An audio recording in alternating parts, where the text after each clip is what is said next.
Hey True Crime Besties, welcome back to an all-new episode of Serialously.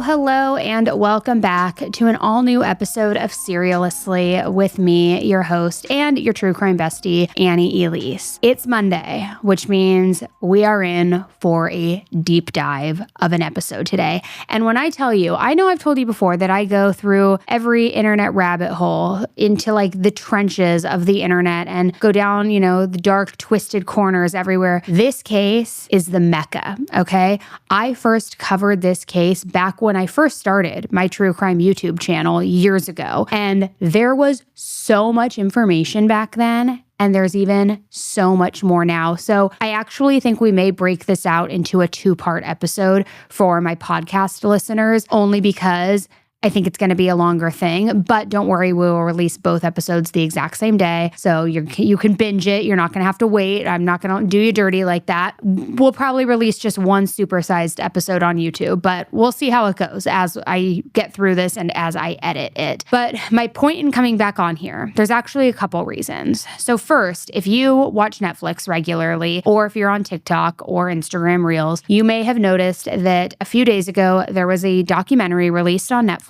called Maternal Instinct. Now, I've seen a lot of clips going viral. Like I said, I know this case backwards and forwards. I have for years, but I don't know how viral the documentary itself is going personally, because I think that the name they chose is a little bit not good.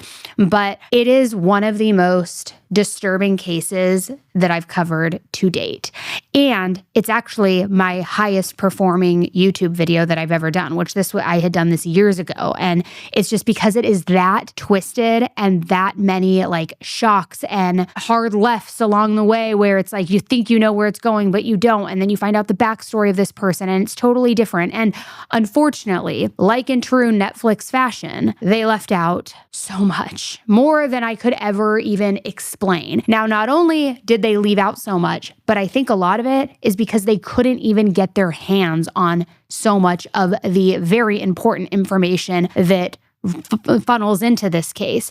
Because like I said, we covered it years ago for the very first time. We FOIA'd, we did all of our due diligence, everything we need to do.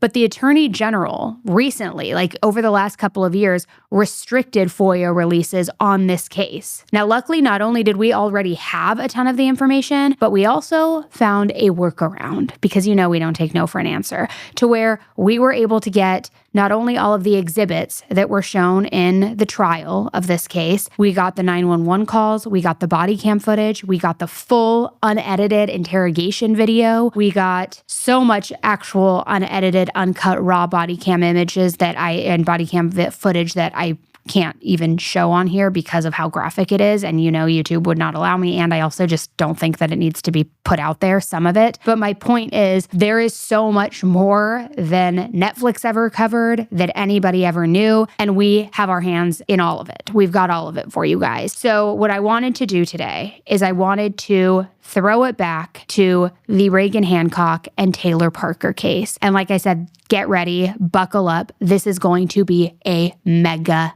episode. Now, if you've ever listened to one of my reopened episodes on my second true crime feed, 10 to Life, you know how it goes. Sometimes I'll pull bits and pieces from my old episodes in there just to give you the full story along the way, rather than like a full new re-record. So because my equipment has changed over time, you may notice slight differences in audio here and there, although we'll do our best to clean it up. But just, if you're watching the video version of this, you'll see my, old little young Annie pop up on screen. Then I'll come on and it'll be, present day Annie. And the point in doing that is really just to give you the full comprehensive case as best as we possibly can, all the information. And like I said, this is a very twisted one. So let's just jump right in.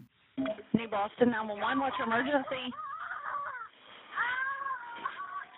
Ma'am. Ma'am. What happened? Okay.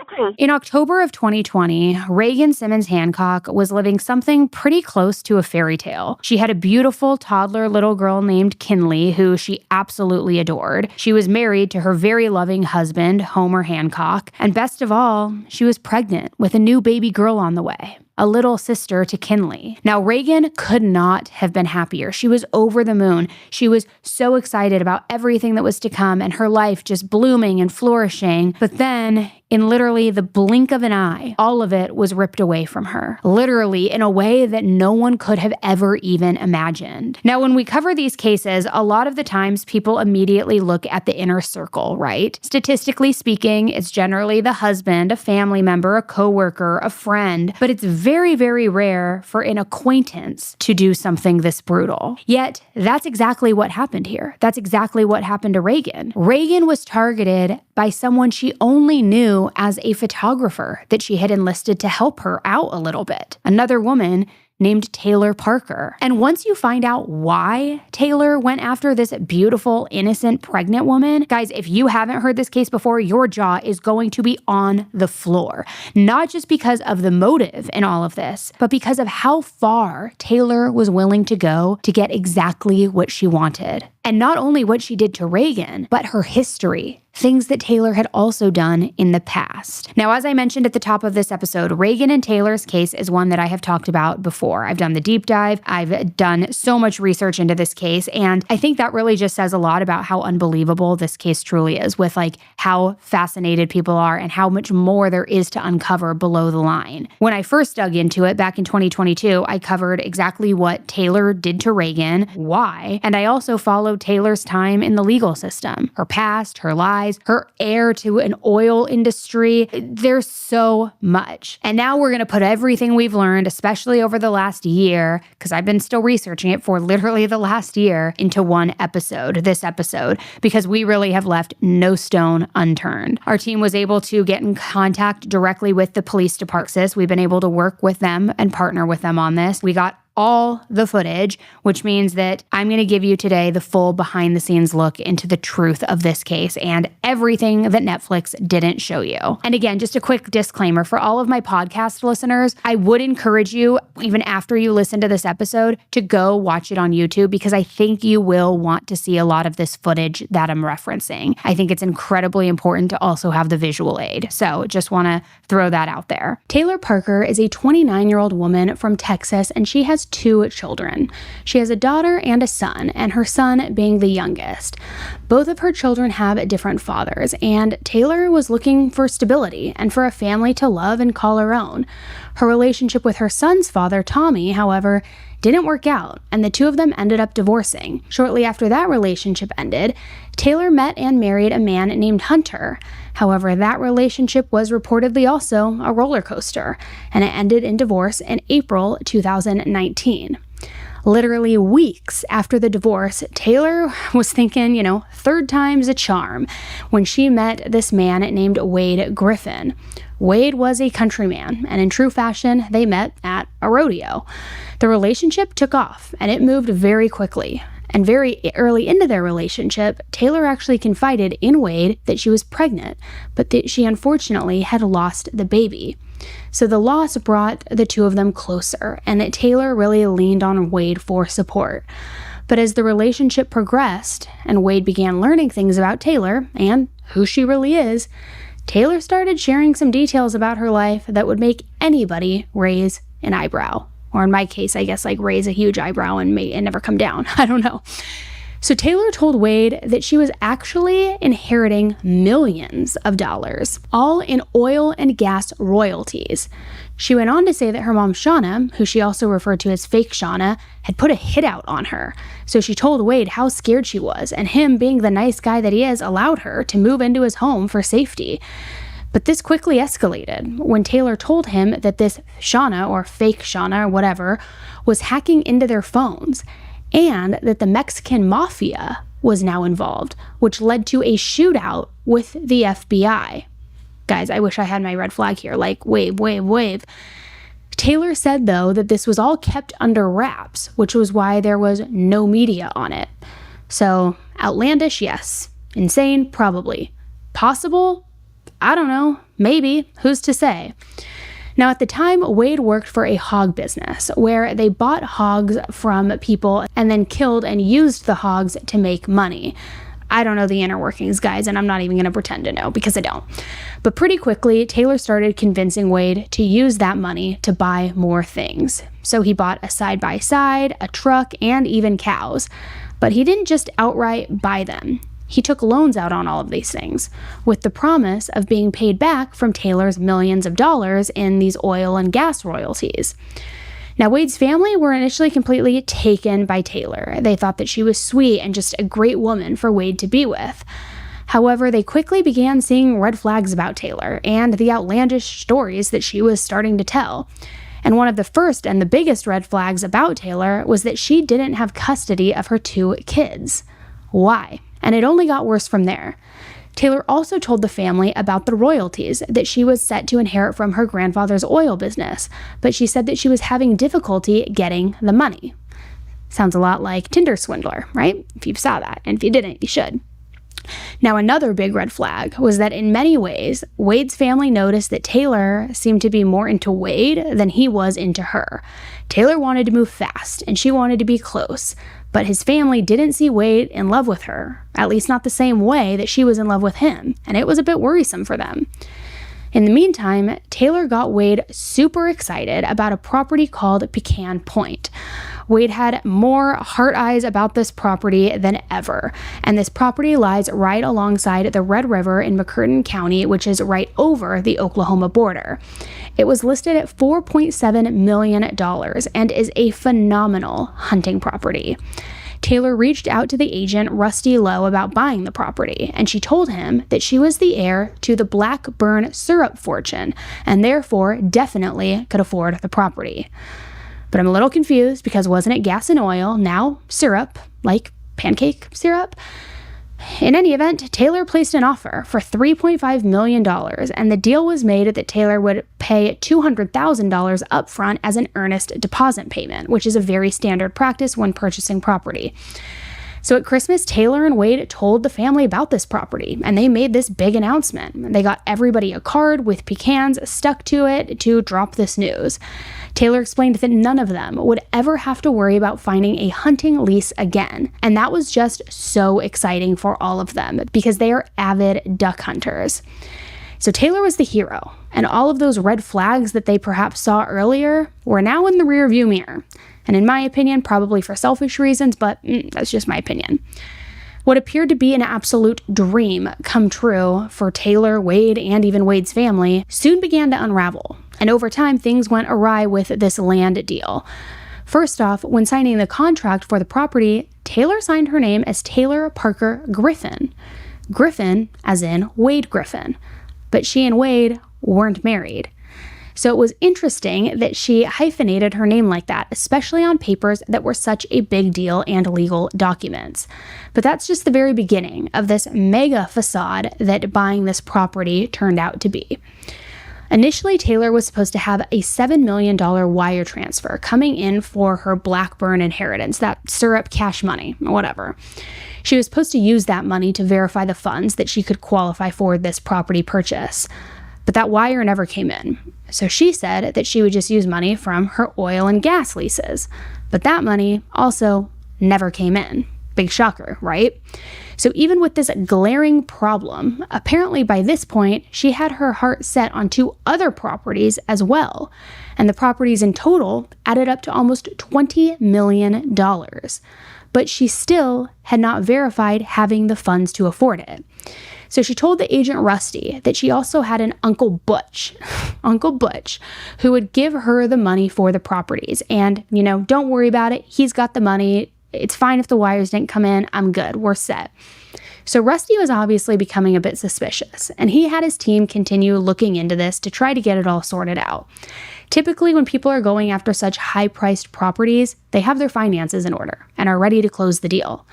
As this was happening behind the scenes, Wade was frequently calling Rusty for status updates, leading Rusty to believe that Taylor was actually not keeping Wade in the loop at all, in the slightest. He had no idea that these wire transfers were not coming in. And by this point, Taylor had written 2 separate checks worth $150,000 each.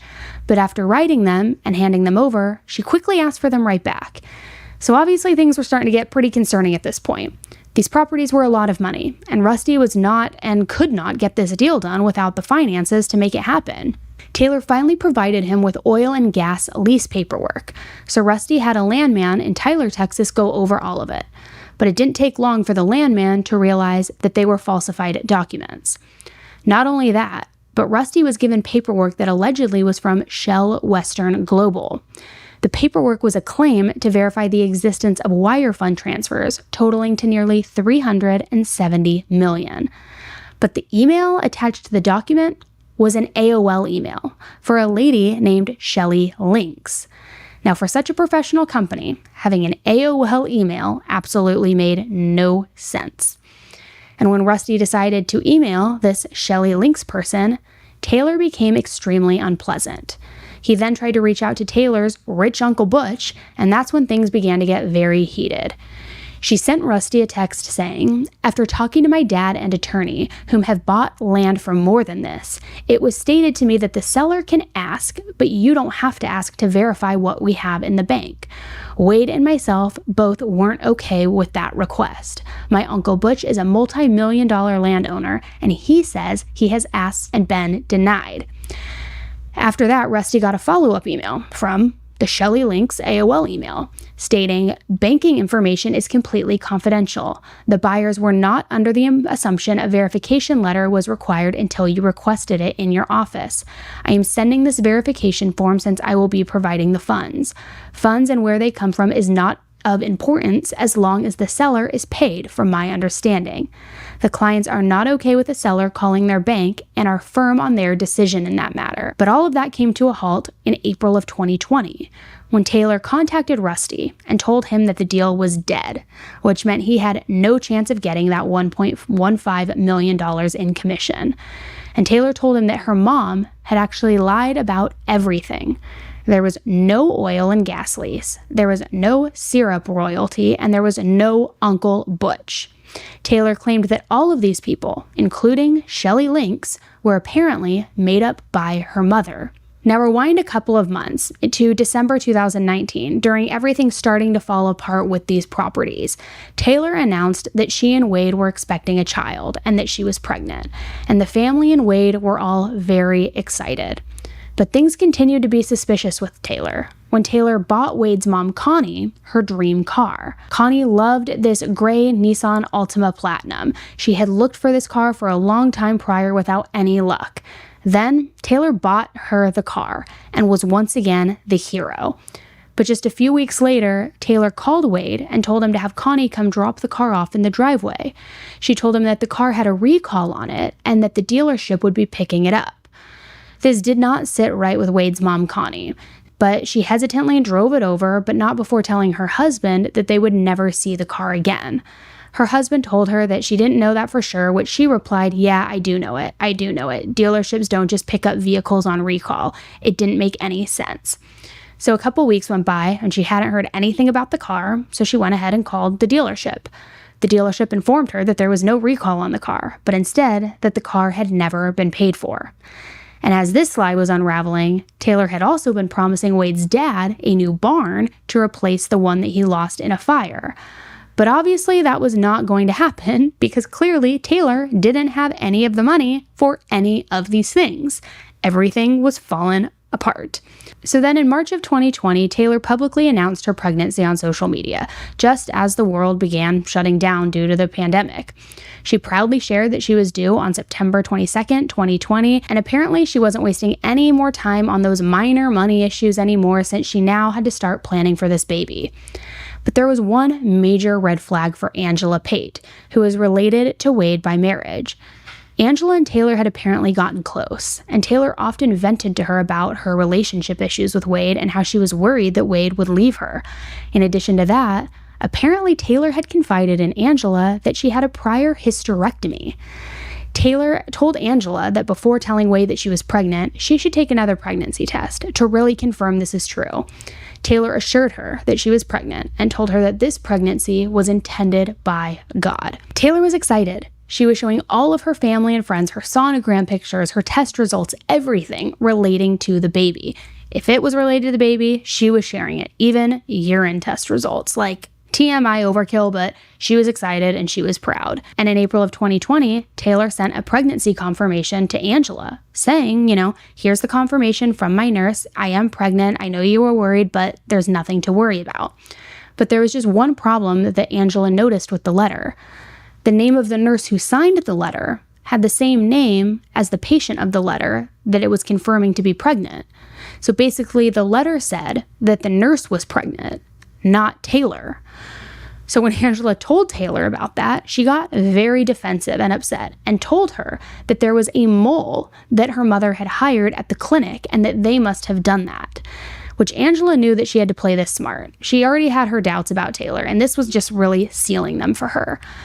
Previously, when Taylor told everybody about the alleged hit that her mom had on her, she started hanging out at Angela's house a lot.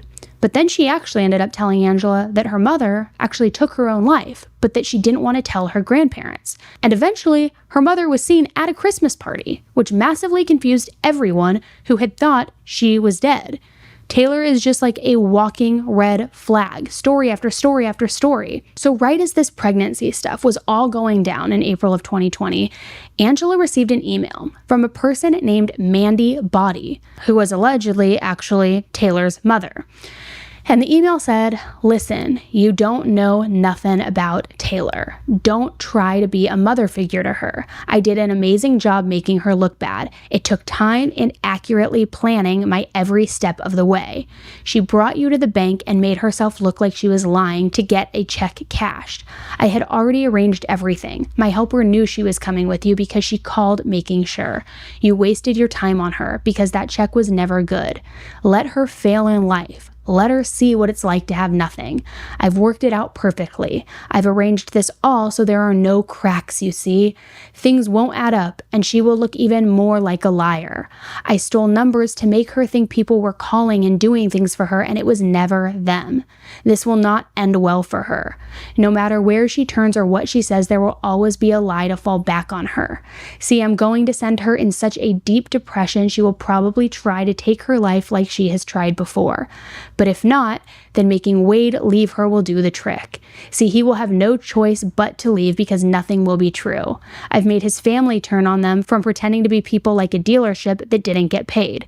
Does it click now to you people? Just let her fall into a hole and not get out. She will go crazy thinking she did the right thing for a certain reason, but in reality, I made her think that way. She has a way of wanting to protect everyone. Well, that's what got her into this mess. If you want to be her mom, good luck. She is like the child we should have terminated in the beginning because she was the accident I didn't want. Maybe you will get the big picture and enjoy the mess. She's looking for someone to love her, and when Wade leaves because I've made her out to be a liar, well, she'll come running to you. Just watch. Nice website and Facebook. Maybe you can pop some sense into her because she has none. Okay, guys. Whew. The email is long. It's confusing, and it's really questionable. Who would even send that to a stranger or acquaintance at most? And who would ever go to those lengths to ruin somebody? It made no sense. It's almost as though whoever's writing it is trying to justify all of the lies that Taylor has had and, take the blame off of her and put them onto herself, saying they orchestrated it. It is so weird. At this point, Angela was also still doubting the pregnancy, and she took Taylor to Walgreens and got a bunch of tests. And no real surprise, most of them came back negative. But one was questionable, and it left her pretty indecisive. So Angela and Taylor decided to go to a clinic for a urine test, as that would surely be more accurate. They decided to go to a different clinic, this time called Health Express, because remember, according to Taylor, there was some hired mole at the last clinic to ruin her results. So Angela obviously wasn't going into the clinic with Taylor because it was prime pandemic time and you couldn't go in with anybody. So Taylor went in alone. And she says that Taylor came out with a weird look on her face and a paper similar to the first one that did show proof of pregnancy. Taylor had only gone in with her wallet, and the paper wasn't folded at all. So that convinced Angela that these results were real and had been freshly printed, and that she was indeed pregnant. Wade's mom, Connie, however, was not convinced that she was pregnant, and it caused a lot of friction between her and her son. The two of them argued many times over the next several months, and at one point she even considered hiring a PI to follow Taylor around so she could show her son that she didn't think Taylor was being honest. Connie and Wade had already had a massive blow-up fight about financial issues after Taylor's ex-husband had contacted her, and that left them not on speaking terms for nearly 4 months. So that left Connie treading on very thin ice with her son. Despite her feelings and doubts, she did decide to attend Wade and Taylor's gender reveal party because she had gone to her other sons the week prior. She's clearly a supportive mom and didn't want Wade to feel unloved. And it was announced there that they would be having a baby girl. And they decided the baby's name was going to be Clancy Gale. But not long after the gender reveal party, Wade went to Connie telling her about all the stuff Taylor's mom allegedly was doing. He even told her he thought that her mom had set up cameras in the backyard because in an email who he thought was from, her mom, she mentioned them sitting on the back porch and drinking coffee that morning. And the emails were coming from a shadow account with the name Mandy Body, that same account that emailed Angela. So Connie was convinced that Taylor was behind all of this. So she loudly said, "I don't know who wrote these, but whoever wrote this is pure evil." And she said all of that while looking in Taylor's direction. But that didn't faze Taylor. She was pregnant, was in a loving relationship, and was determined to have her happy ending. Throughout the summer, she continued to be very active on social media, sharing her excitement about her pregnancy and upcoming birth of their daughter, just posting away. She was ordering baby items and even created a baby registry for things for the upcoming baby. But once again, there was a detail that was not matching up. The registry said that her due date was September 28th instead of the 22nd, like she had previously announced. So could it be a typo? Sure, but it would be a weird one for someone who seemed to be so organized. On July 2nd, she posted about medical appointments for the baby, and the way she made it sound was as if she was having some sort of pregnancy issues. However, luckily, things seemed to be okay, and in August, she and Wade and her growing baby belly took maternity photos together. Despite all of this, and despite the photos, despite everything, as this pregnancy continued, people were getting suspicious. And Wade was unable to get any sort of information from the clinic that she was going to because due to COVID, he couldn't attend the appointments that she had. And when he called the clinic, he was unable to get any of the information due to patient privacy laws. So essentially, he was at the mercy of Taylor for updates. This baby wasn't planned, and apparently at this point, he had also made it clear that he wasn't in love with Taylor, and he made it clear that he also was not prepared for this baby. Finally, September arrives, and this was the month that their baby girl was due to arrive, and surely things would get better between them once they were a happy family and they had their new bundle of joy. So as family and friends got more nervous and doubts continued to grow, they were kind of expecting the news to break of a miscarriage. And on September 2nd, Wade even made a Facebook comment acknowledging that people did not believe that Taylor was pregnant. Around September 15th, Tommy, Taylor's ex, sent text messages to Wade over multiple days, telling him about Taylor's previous hysterectomy and told him that she was using sonograms from her previous pregnancy. He also told him that hospitals were on high alert. Tommy sent Taylor the screenshots of his messages to Wade, which angered Taylor. And according to her, Tommy was trying to ruin her life and was just lying. She was pregnant and she was about to give birth, and nobody was going to get in the way of that. Taylor was feeling stressed and she needed a friend to lean on. So she reached out to a friend, well, maybe more of like an acquaintance, named Reagan Hancock. Taylor was an amateur photographer and had photographed Reagan and her husband Homer's wedding a year earlier. Reagan and Homer loved her work, and Reagan even recommended her business on Facebook. Taylor and Reagan had stayed in contact via Facebook, and Reagan was now pregnant with her second baby. Her first daughter, Kinley, was with her ex, but she and Homer were raising Kinley together and were over the moon about the new addition on the way. They also had already decided on a baby name as well, little baby Braxlin. Taylor took a baby gift over to Reagan, and the two of them continued to text back and forth for the next week or so. On September 22nd, Taylor reached out to a man about selling a trailer full of hogs for a little over $6,000. But Taylor didn't seem to know or understand licensing and transport rules for hogs, so the man assumed that it was a scam and said he wasn't interested. On December 27th, she reached back out, telling him that she got everything organized in regards to licensing and the transfer, but he still refused. On September 30th, Taylor went to her scheduled OB appointment, but when she got there, she started hysterically crying, and when employees checked in on her, she told them that she wanted to reschedule as her husband was in the military and had just died, and her mother had also canceled on her. So, of course, employees were more than willing to reschedule for her, but they did offer her a sonogram to cheer her up. Taylor declined the sonogram and rescheduled for the very next day. It was odd to them because most moms would be absolutely delighted for the sonogram to see their baby, but what was even more odd to these nurses was seeing Taylor sitting on a bench outside the clinic afterwards, sitting for quite some time, all while watching pregnant women coming in and out of the clinic. On October 5th, nearly a week had passed and still no baby. And thank God, because Wade's house caught fire.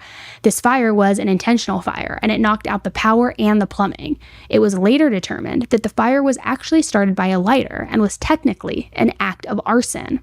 But at that time, everyone was unsure who would start this fire. So Wade and Taylor went over to Connie's house, Wade's mom's house, to shower. While Wade was showering, Taylor told Connie that she was set to be induced that day, but that it was canceled because a bomb threat had been called into Titus Regional Medical Center. 100 people actually had to be evacuated, and all inductions and procedures had to be canceled that day. And this was real. But Connie was just over Taylor, so she said, yeah, you called it in. She also showed Taylor a photo she found on Facebook of Taylor's mother with Taylor's kids in Colorado. And she said, I see your mom has the kids and they're having a great time up in Colorado. Just completely over Taylor and her BS stories. And who even knew what the truth really was at this point? Because Taylor was moving forward with this pregnancy, having maternity shoots, doing the registry. Who knew what the truth was and what wasn't?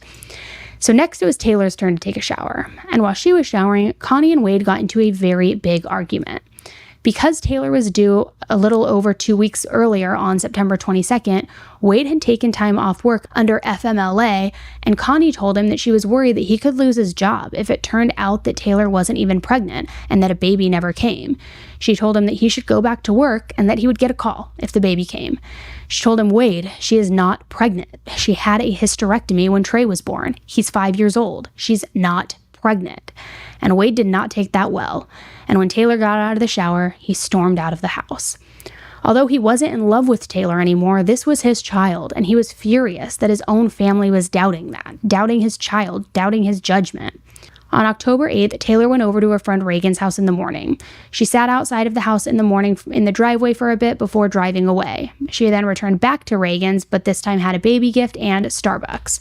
She and Reagan hung out for a while, and Taylor left around 10 p.m. After she left, Reagan posted on Facebook about their night together, and it seemed like a nice little visit between friends, and the two of them had a great time, bonding over the upcoming baby bliss, as Taylor's new induction date, since the bomb scare, was scheduled for the very next afternoon. So on the morning of October 9th, Taylor sent Wade off with that trailer full of hogs to sell them to the buyer that she had previously talked to. The plan was to head to the hospital for the induction once the sale of the hogs was complete. But remember, that buyer had backed out and didn't want the hogs. So did he have a change of heart? Because Wade had text messages of somebody agreeing to buy them for $6,100. So he showed up at 7:35 a.m. to the buyer's ranch in Oklahoma after driving for almost 4 hours. At 6:46 a.m., Taylor got $10 worth of gas at the local Easy Mart and stopped at McDonald's. Then, just after 9:30 a.m., Taylor was pulled over in DeKalb, Texas, after an officer saw her driving fast and erratically. While the trooper was behind her, Taylor called 911. New Boston 911, what's your emergency? I have a state trooper behind me, and I need an ambulance because I started having my baby. Okay, stay on the line. I'm going to get you to LifeNet. Okay, stay on the line. Stay on the line. It's going to be okay. Stay on the line. Has he pulled you over, ma'am? Okay, just stay calm. It's going to be okay. Is there an emergency? I just need an ambulance to get to Annabelle. What's your address? I'm parked on the side of the road. The dispatcher asked where she was, and Taylor said she was trying to get to Idabel, crying, "That's where my doctor is. I'm started having my baby. I have to get there." And Idabel is in Oklahoma, about 35 minutes from DeKalb, Texas, where Taylor was stopped. When the officer trooper went to her window, he saw a newborn baby in distress and an umbilical cord protruding from Taylor's pants.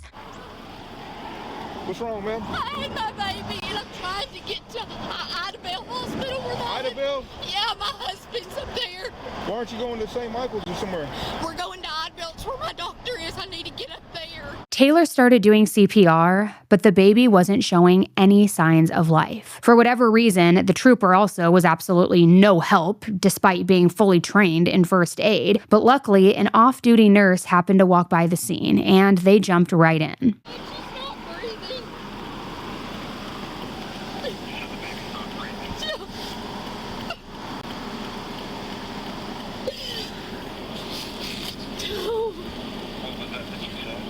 She's not breathing. Are you a nurse? Hey, this woman is a nurse. I don't work as one right now, but I do have my license. Please help me. Taylor had blood on her legs, her hands, her face, shoes, clothes, and feet. Most of the blood was dried, and there was no blood on her driver's seat, which the officer initially thought was strange. Taylor was absolutely hysterical. The main priority at this point was to get them both to a hospital and get them checked out. So he was talking to dispatch as Taylor was screaming in the back, "We gotta get to Idabel. That's where my doctor is. I'm not going to St. Michael's." We got to go to Idabel. That's where I'm going. I'm not going to St. Michael's. Okay. Okay. Is she already- I'm not going there. I just need life. She's already on the phone with a different EMS? It sounds I like guess. it. Okay. But the baby's not breathing. She's trying to do CPR on the baby right now. The officer asked her how old the baby was, and Taylor said it was only like maybe 35 minutes old. How old is the baby, ma'am? The baby's only like maybe 35 minutes old. CPR was being performed, and Taylor could be heard saying, "Come on, Clancy, come on." She was begging for the officer to just put them in his car. She told the trooper that she's being seen by a holistic midwife in Oklahoma, and then the nurse gave her a wet paper towel to wipe her face and her hands.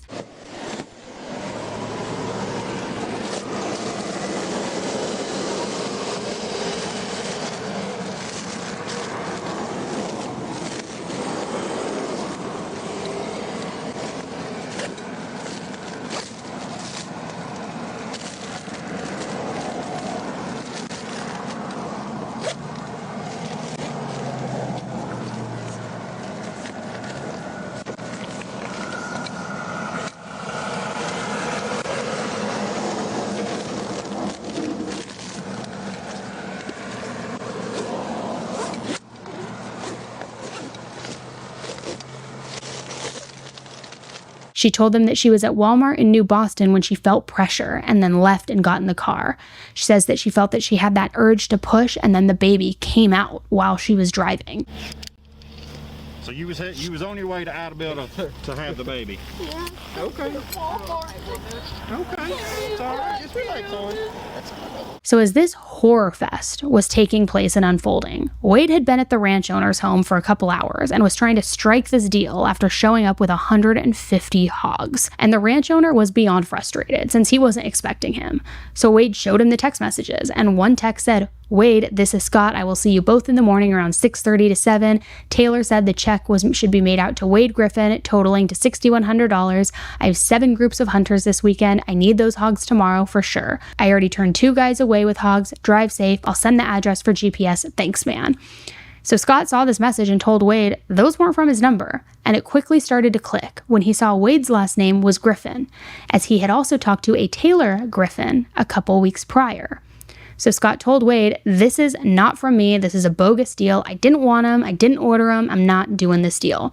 He told his ranch manager to show Wade out and went back to his lodge. But then the ranch hand came back and asked if he would reconsider for a good deal. Scott said he wasn't interested and wouldn't touch them without proper licensing. But Wade was really just trying to get rid of these 150 hogs, and the sun was starting to shine and it was heating up.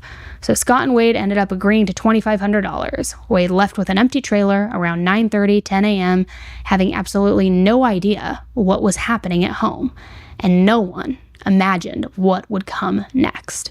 A couple hours earlier, at 7:22 a.m., while Taylor had just left the McDonald's, or, after Taylor had gotten gas and gotten McDonald's, Taylor's friend Reagan got a text from a Google app number. She got another text at 7:49, and she responded at 7:52. By 8:30 a.m., Reagan's husband Homer received a series of very weird text messages from Reagan's phone. The texts were saying things like, "She just wants to be happy and it's just not working." So they continued texting, but Homer was concerned because it didn't sound like Reagan usually sounds. He texted her at 8:33 saying, "I love you," but Reagan never responded. At 9:34 a.m., a neighbor sent Homer a Facebook message that he and Reagan's puppy had escaped the house. So he tried calling Reagan at 9:36, just a couple of minutes later, to see what was going on.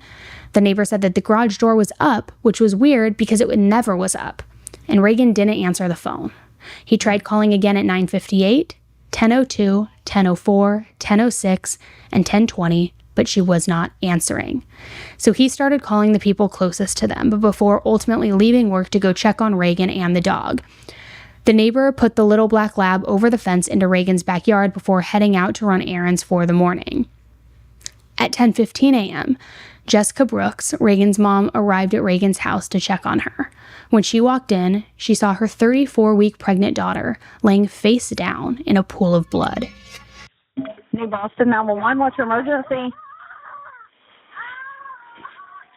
Ma'am. Ma'am.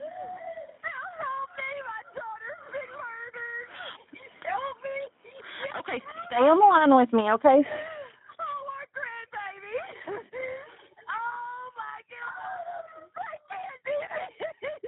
Ma'am, can you tell me what happened? What? 64161. 64161. Ma'am, can you tell me what happened? I don't know what happened. Her husband couldn't get her on the phone. She didn't go to work. All units are headed to 200 Austin Street for a possible COA. Okay, do you know what happened to her, ma'am? My grandbaby, I don't know. There's blood everywhere. She's standing on her floor. Okay. What is your name? Okay, what's your daughter's name? Oh, my God. Reagan. Reagan. What's her last name? Oh, baby, you're still. What? Okay, we have officers en route over to you, okay? Okay, stay on the line. Stay on the line with me, okay? I'm going to put you on mute.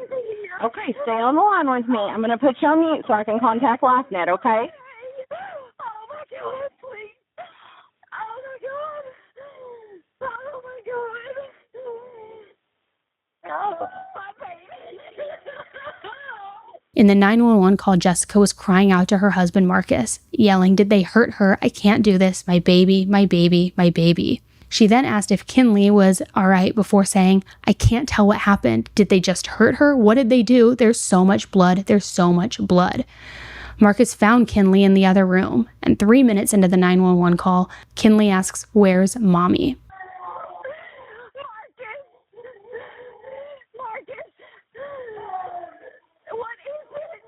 Did they hurt her? Marcus, get away. Quit looking.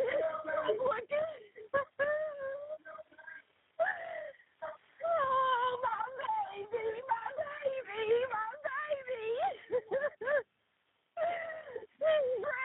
Okay, ma'am, I've got an ambulance en route to you, and police are en route also, okay?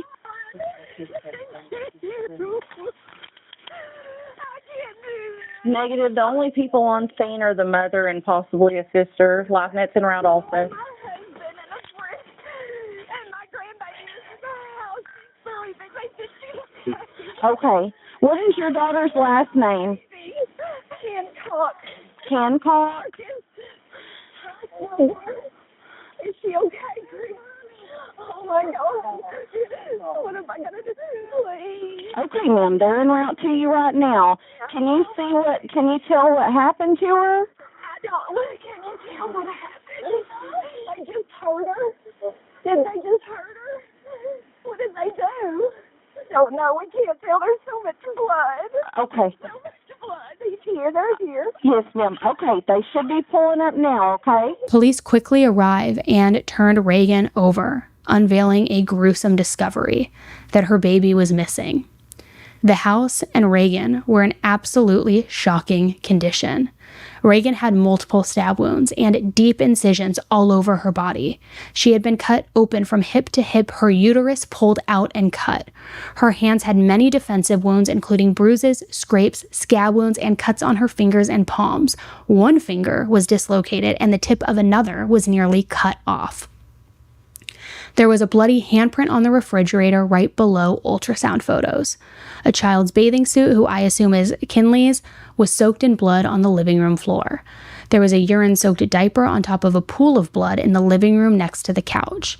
There was a large blood stain on the edge of the couch with clumps of what appeared to be Reagan's blonde hair in it, as if her head was leaning against it at some point during this savage attack. A blanket on the living room floor was soaked with blood and what is believed to have been amniotic fluid. Reagan had a circle indentation mark on her forehead that matched the bottom of a 4-pound mason jar with a monogrammed H, a jar from their wedding that was filled with pink and blue sand. There were bloody swipes by the front door with more patterns suggesting bloody hair was smeared against it. It indicated that Reagan was pushed against the wall, sliding toward the front door and down to the floor. The wall near where Reagan was found was absolutely splattered with blood in all directions. Some of it was even dripping down the walls. Just truly horrific, barbaric, and incomprehensible. There were also watery bloodstains on the kitchen and hallway bathroom sink, as if somebody had tried to wash something bloody. And while going through all of this discovery, they noticed a white Croc shoe that was left inside the house. By this point, Homer had arrived home to the crime scene tape and to Kinley in the driveway. He wasn't allowed in the house, and he called his neighbor at 10:35 a.m. This is the same neighbor who found the dog. He told her that his wife was dead, and it was a very quick 30-second call because clearly he was in absolute shock and distress. While Reagan's family was in absolute shock about her death and mourning the loss of their daughter, wife, grandchild, baby, you name it, the hospital across town was trying to figure out what the hell happened to Taylor, who just gave birth in her car. Taylor was adamant that she did not want an exam, but doctors finally convinced her that she needed to do one for her own safety. I mean, after all, giving birth is incredibly strenuous. It takes a tremendous toll on a woman's body. So, of course, they wanted to make sure that she was okay. But once Taylor finally got the exam results, they were able to blow this case wide open. All right. Does it look like she had a baby? It doesn't? No. Okay. Does not look like she had a baby there. Come there. Have it ready.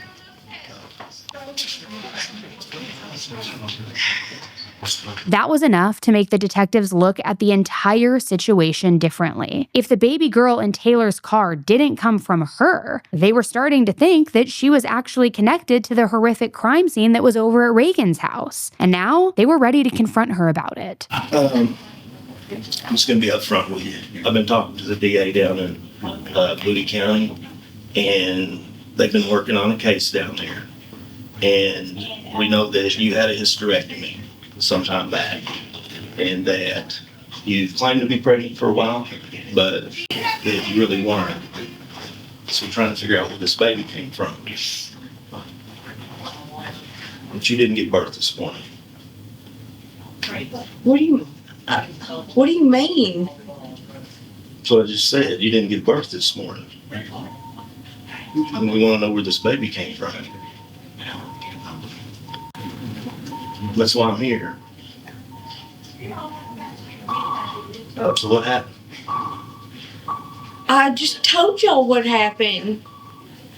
But the information I've got is you've had a hysterectomy in the past, and if you have a hysterectomy, you can't be pregnant. And you came into a hospital with a newborn. We want to know where this newborn came from. Okay. All the numbers are different. So you still saying it came from you? Yes. Okay, because we can do DNA on it, and we'll be able to tell pretty quick.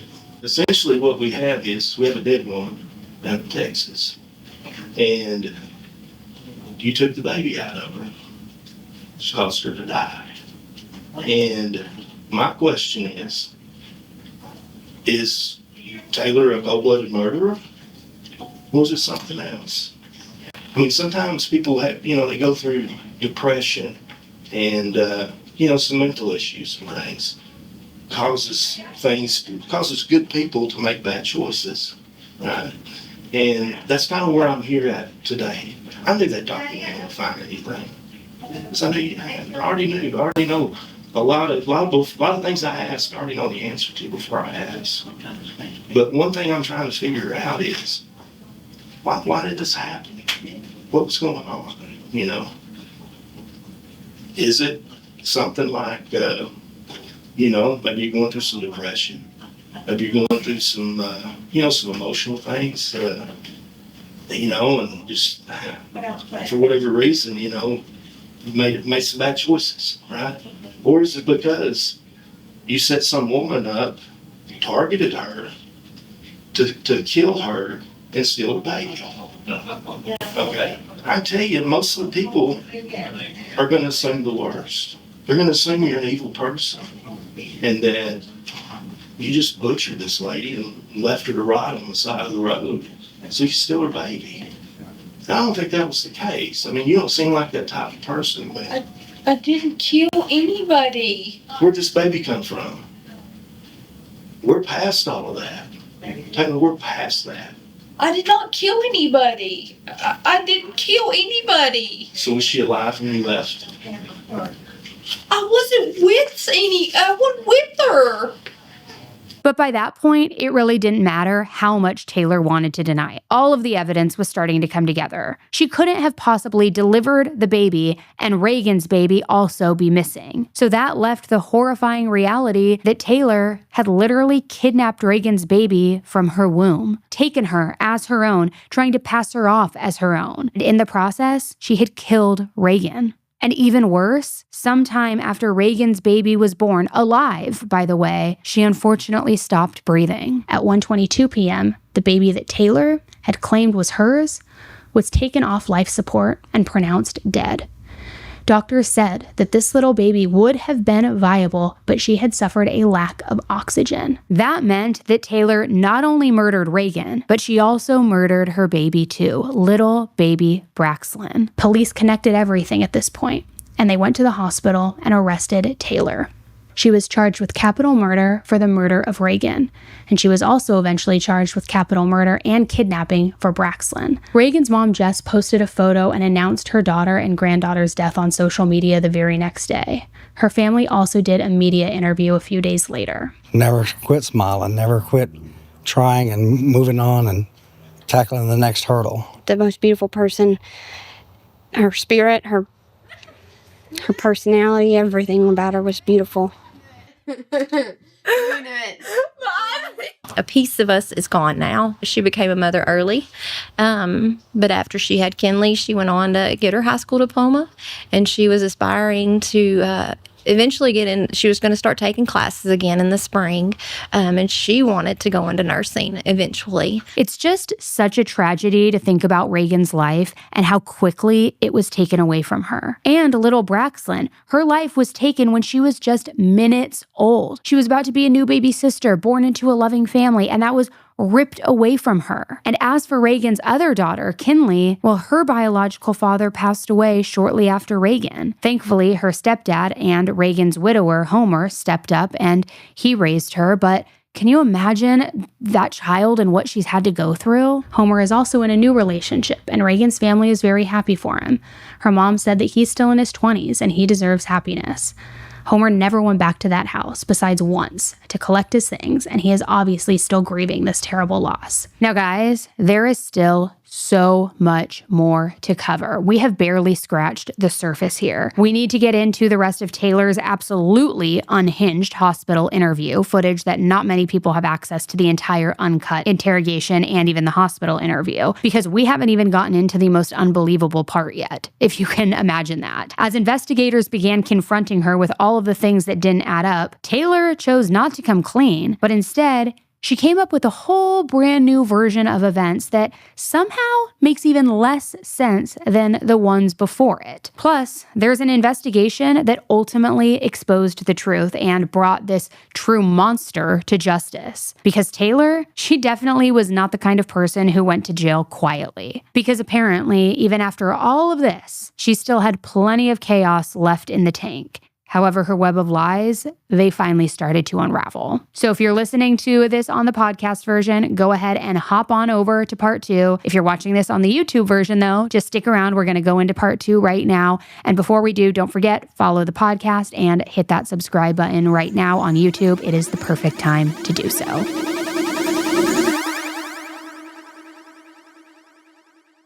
I didn't kill anybody. Where'd this baby come from?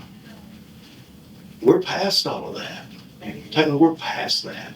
I did not kill anybody. I didn't kill anybody. Now, in part 1 of this deep dive, we covered the absolutely unhinged details of Taylor's lies and deception. So if you haven't listened to that part yet, you definitely need to go check it out because you need the lore, you need the backstory in order to be caught up here in this episode. We also followed Taylor's path of destruction all the way up to the moment that the detectives confronted her with the truth. That the baby that she claimed was hers? No. Not only did that baby not belong to her, but that baby was also now dead. So that meant that Taylor was being charged with the murders of both Reagan and her baby girl, Braxlyn. But there is also so much more to this story and so much more to the interrogations and the interviews and everything that goes in it. And that's what we're going to be talking about now in part 2. Like I said in my last episode, my team and I, we did a ton of digging into this case, and we have the footage straight from law enforcement to show you and to share with you. So if you heard about this case from the Netflix documentary, or you've heard about it just in passing or on TikTok, you definitely are going to want to stick around because we've got all the details for you.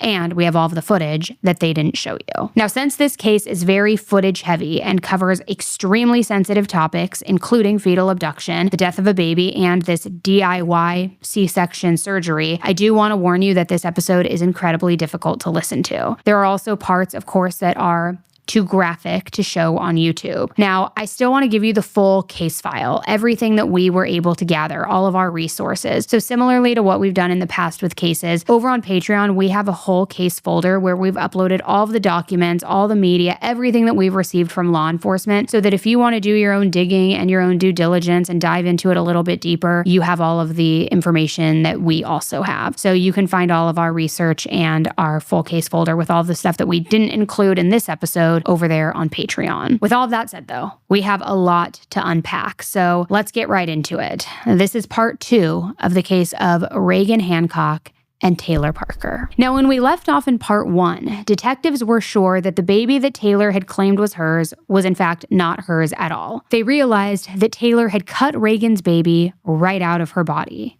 killing Reagan in the process. Then she climbed into the car with Reagan's newborn baby girl and tried to pass her off as her own, as though she delivered this baby.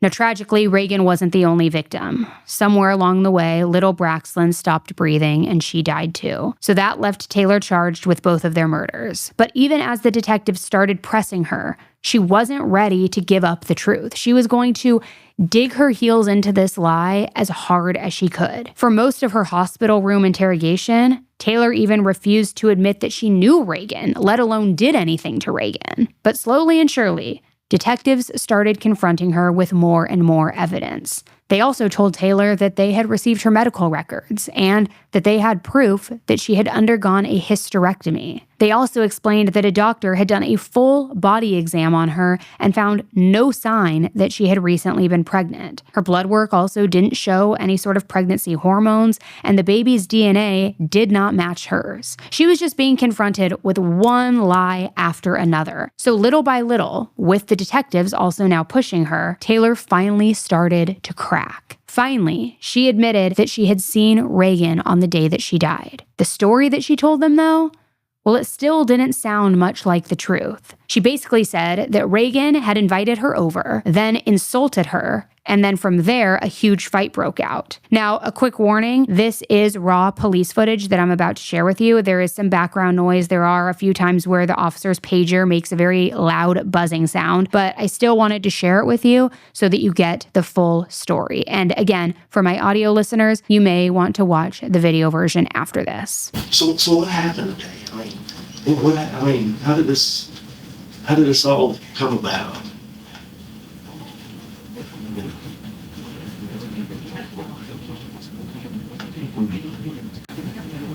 When did you first see the woman today? She checked on me. Is she a friend of yours?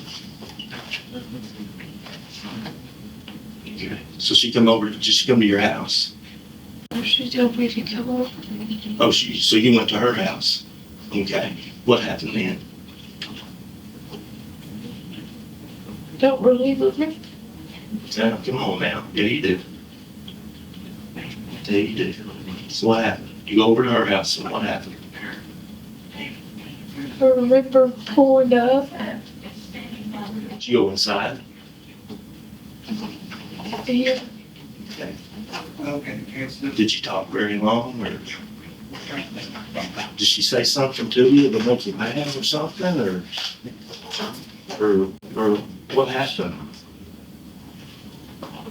She grabbed a hold of me and told me that I was a liar. Okay. So she grabbed hold of you, and did you try to fight back? Fought back. You both fought back? Yeah. And then what happened? We both hit each other. Okay. Let me And she hit her head on the table. She hit her head on the table. Okay. That's okay. Hey, that stuff happens sometimes, you know? Stuff happens. It's all right. Taylor continued on with her story, still putting most of the blame on Reagan, saying she pulled her hair and she hit her. She grabbed a hold of my hair and shoved me in the garage.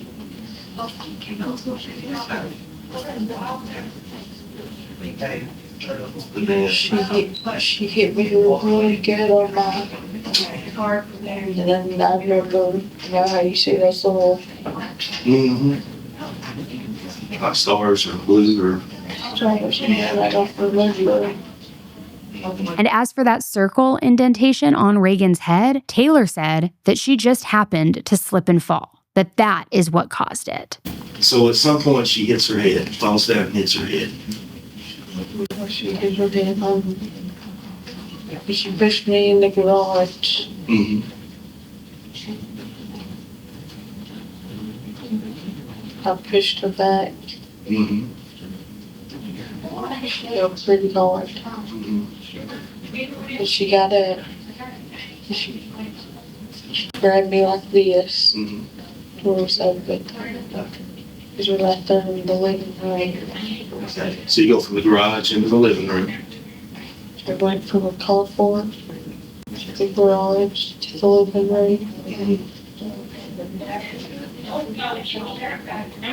And she's still fighting. And she falls again. Okay. Was that the last time she fell? No, we went along a lot.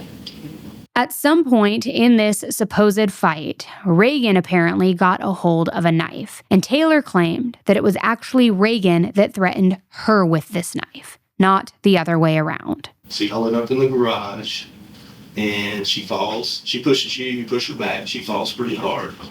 And then I think you told me that... She grabbed a knife. Okay. Because I remember she stabbed me in my hand. Whereabouts? The cut right there? Yes, she Okay. stuck me there. She stuck could be right there. Flip it around so I can see. Oh, right there? Okay. And then there's something else. Okay. Right there, she got me with the tipping right there. Okay. I just remember hitting Carla. But she had the knife though. Okay. Yeah, but I didn't remember. I don't know why she grabbed it. You end up with a knife and she hits you with, apparently picks up something, hits you with something heavy. You're not sure what it was. And then she fell and there was blood. Did you stick her with the knife? Or was She fell with the knife because I shoved her. Okay, so she gets the knife back from you?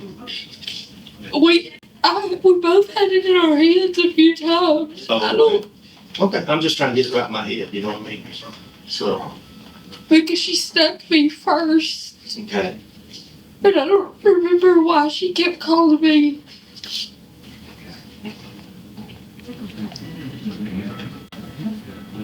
What was she calling you?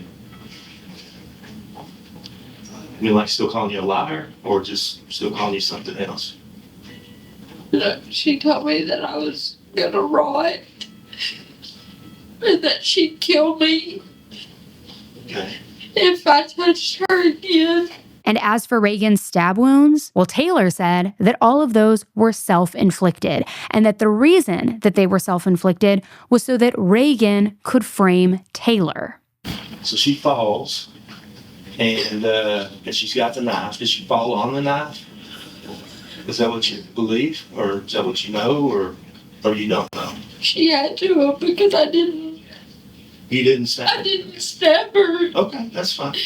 So afterwards, did it look like she'd been, like the knife? She grabbed something and started smacking herself with it and told me that they would believe I did it. Oh, okay, so she started hitting herself with something. Okay. What, was that before or after she fell and started bleeding out of her neck? That was after. After she was bleeding out of her neck? Yes. Okay. So she picks up something and starts hitting herself with it, saying that they're kind of setting you up, I guess. She only said it like twice. She didn't just keep saying it. Okay. Was she on the ground when she was doing that, or was she standing up? She was standing up in the living room. Okay. Now, apparently, somewhere in the mess of this crazy fight that Taylor says happened, Reagan apparently realized that she was dying. So that is when, according to Taylor, Reagan asked her to cut baby Braxlin out of her body, as though Reagan now wanted Taylor to be the martyr and save her unborn child. Was it a deal where maybe she, when she hit her head, did you think she died and he was trying to save the baby?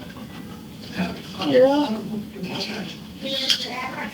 really wanted the baby. I understand that. That's okay. Well, and that shows what a good person you are. And that shows what a good person you are.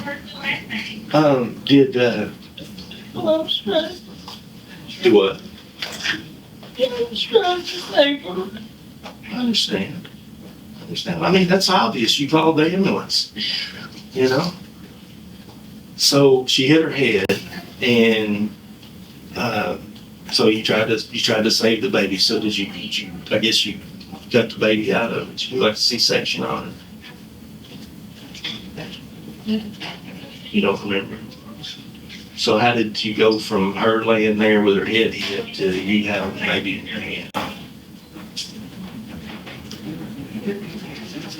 just remember trying to save the baby.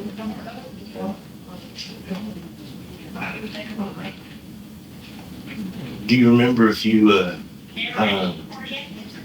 do you remember if you used a knife that was from her house, or did you have one already? Do you remember?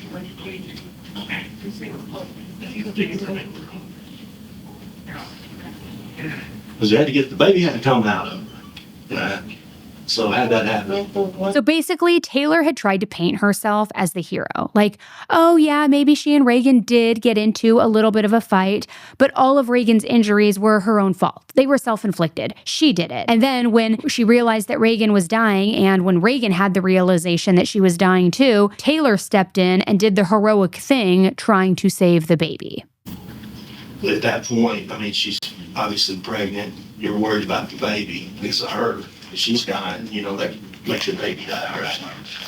So is that the point where you decided to try to save your baby? Okay. So what happened?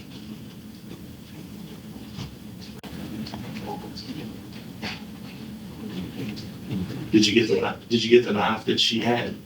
So imagine it was laying there handy, or did you go get another knife? No. I kept screaming for her to push. Okay. She said take her. Oh, she wanted you to take her? She said it a lot. But she wouldn't push. She would push her. She wouldn't come out, but she was wanting you to take her? Okay. So she asked you to take her. That's okay. Hey, listen, that's all right. I mean, you're thinking of the kid's best interest, So what happened? Did you use the knife that was there, or did you have to go get one?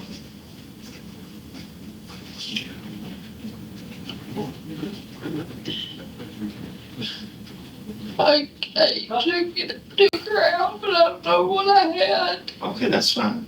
That's fine. Okay. Do you remember cutting her open to get the baby out? Did you have much trouble getting it up, cutting her open? You didn't? Okay. So that's fine. That's fine. So she's wanting you to save the baby. She said she was dying. She said she was dying. Okay. Well, that's okay. So you take the baby, but you don't remember what with, right? I don't understand. I don't put words in your mouth. No, I don't remember. That's fine. That's okay. That's okay. So you take the baby out of her stomach. Is that right? It fell out like she was pushing. Mm-hmm. And it didn't come out. It come out of her vagina? No. Or out of her stomach? Okay. Right. She was still in the sack. Oh, okay. All right. So it comes out of her stomach and it's still in the sack. Did you have to pull the sack apart to get the baby out? Yeah, I had to pull it open and turned her over and started smacking her back. Mm-hmm. And she. Okay. So then, so you get the baby out, you're saving the baby, all right, and then you leave, right? Did you call for an ambulance? Or was you going to the hospital to try to get some help for the baby? Okay.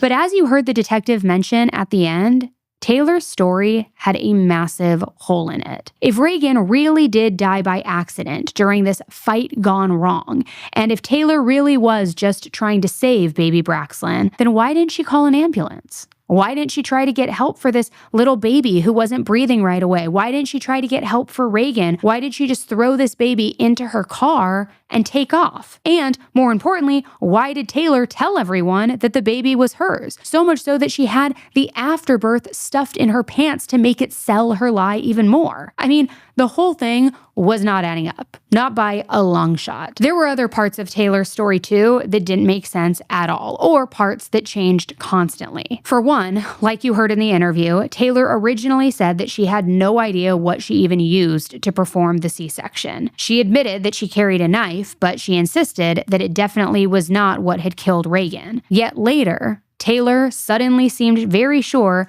that she used a knife that came from a medical kit that she used with the hogs. So I mean, which was it? Did she have no idea what the weapon was? Or did she know exactly where it came from? Taylor also claimed that after she finished the C-section, she just laid down the knife very gently. Yet, during Reagan's autopsy, The scalpel that had been used, it was found broken inside her neck. So the evidence clearly showed that Taylor didn't heroically save Braxlyn after this fight gone wrong with Reagan. What she really did was kidnap little Braxlyn from Reagan's womb, killing Reagan in the process and then killing baby Braxlyn, all through her own recklessness and complete disregard for this baby's life after going to such extremes to steal this baby and kidnap this baby and pass her off as her own. So with that, Taylor was charged with capital murder for Reagan's death. She was also eventually charged with capital murder and kidnapping in connection with Braxlyn. But Reagan and Braxlyn, they weren't the only victims. One of the saddest parts of this entire case is that Reagan's other daughter, Kinley, was inside the house as this whole massacre unfolded. Taylor said that Kinley came out in the middle of it, and she yelled at her to go back in her room. And it's been said that she was found hiding under a blanket, which I can't imagine the fear that she had when she saw her mom getting murdered and heard this attack taking place. Taylor pled not guilty and was held on $5 million bail in Bowie County. Taylor's case eventually went to trial in late 2022, 2 years after the murders. And so much information came to light in the trial. First, that Taylor made up everything about finances, the people in the emails, and pretty much everything else that she has ever said has been a lie. Also, that pregnancy was of course fake, and she had taken elaborate measures to fake it. In August, she was on random websites such as fakeababy.com looking at fake pregnancy bellies and even bought a new one right around the time those maternity pictures came out. And that had a lot of people saying the same thing. How the hell did her boyfriend Wade not realize that something was up? Because does that mean that they weren't intimate for the entire 10 months that she was pregnant? How did he not ever see the baby bump without clothes on it? And that's not to say he's not a victim, but it just seems strange. And Homer, Reagan's husband, seemed to agree. Shortly after Taylor's arrest, he actually sued Wade for negligence in Braxlyn's death. Basically, Homer argued that Wade should have known that Taylor was lying about this pregnancy, and also that he should have never given her access to his car knowing that she was, batshit crazy, which as of now, that civil case is still unresolved. But Wade aside, the trial also revealed a lot about Taylor's other relationships, including her relationship with her ex-husband, Hunter. Allegedly, Taylor faked seizures and medical problems consistently to try to keep Hunter around. She also had been pushing him to have a baby despite having had a hysterectomy. She told him that he should get a loan so that they could hire a surrogate, and that her grandmother would pay for it all in cash. Allegedly, a man by the name of Tim Hightower was supposed to bring the money, and Hunter got many texts from this Tim man, including a picture of a duffel bag full of cash, but Tim never showed up. Taylor told Hunter that Tim had gotten in an accident on the way and the paramedics stole the money. Another elaborate lie and story that Taylor concocted. After her divorce from Hunter, things got even crazier. Taylor told her friends that she and Hunter had, in fact, hired a surrogate, but that Hunter cheated on her with the surrogate. And apparently she was so desperate for a baby that right after the divorce, she offered two friends $100,000 to carry a baby for her. Both of them declined, thank God. And honestly, why do you want more kids when you don't even have custody of the two you have? Taylor was pretty emotionless the entire trial, clearly showing no remorse. There was only one time that her eyes looked like she had been crying, and that was right after her attorney called for a recess. The timeline of the murder was spelled out in the trial, and prosecution said that after September 15th of 2020, she began researching things about delivery more than ever. She was Googling things about hospital births, videos of C-sections, among many other weird things. When she was sitting on a bench outside that clinic on September 30th after rescheduling her appointment, she actually was looking up the license plates of pregnant women that she was watching going in and out. Possible plots to follow them home, to see where they lived. Oh, it's disgusting. After she left Reagan's house on the night of the 8th, she ended up going home, and between 3:11 a.m. and 3:30 a.m. on the night, she made 5 calls to McCurtain County Hospital. At 3:45 a.m., she had a brief call from Wade's phone. Then Wade's geodata showed he was heading to Oklahoma. Starting around 4:28 a.m., Taylor watched YouTube videos about C-sections and births at 35 weeks, the same duration of pregnancy that Reagan was at. She left her house at 5:36 a.m., Investigators have been able to prove that Reagan died between 7:52 a.m. and 9:14 a.m. Other testimony on the prosecution side was from the doctors, from witnesses, from Wade's mom Connie, Wade himself, and a clinic worker from the very first clinic who was actually invited to Taylor's gender reveal, which, by the way, is just extremely odd. So the clinic worker didn't go to the gender reveal, but was invited. And apparently her hands were tied due to HIPAA, but she apparently knew the whole time that Taylor was not pregnant. So Taylor inviting someone who knew she wasn't pregnant is just so odd and such a ballsy, bold move. I guess because to her it would make her story somehow more credible having them there. During Wade's testimony, he discussed that he believed Taylor because she showed him documents and emails and she had an explanation for everything. So clearly he was also a victim of her lies and manipulation, but I'm sorry, I'm not trying to shame you. You're kind of a dum-dum. Like, you could have figured it out, I think. Taylor's team was really trying to get her off the hook. Initially, they tried to get the capital murder charge thrown out. They said that a fetus has not yet been born, so if it's not alive, it can't be kidnapped, which makes no sense because Braxlin was already born when she put her in the car with the umbilical cord in her pants. So the judge denied the motion to drop the charge. They also tried painting a picture of Wade, knowing that she actually wasn't even pregnant. They said that since he has assisted in hog births, he would know if she were truly pregnant or not. But it was made clear that Taylor was on trial here, not Wade. In the end, her defense team never called even one witness. And to me, that sends a clear message about the type of person Taylor is and the crime that she committed. Not even one single person was willing to vouch for her. Taylor also declined to take the stand as well. During closing statements, the prosecution spent 40 minutes, and Taylor's attorneys spoke for just 8 minutes. Within an hour of deliberations, the jury came back with a guilty verdict for capital murder.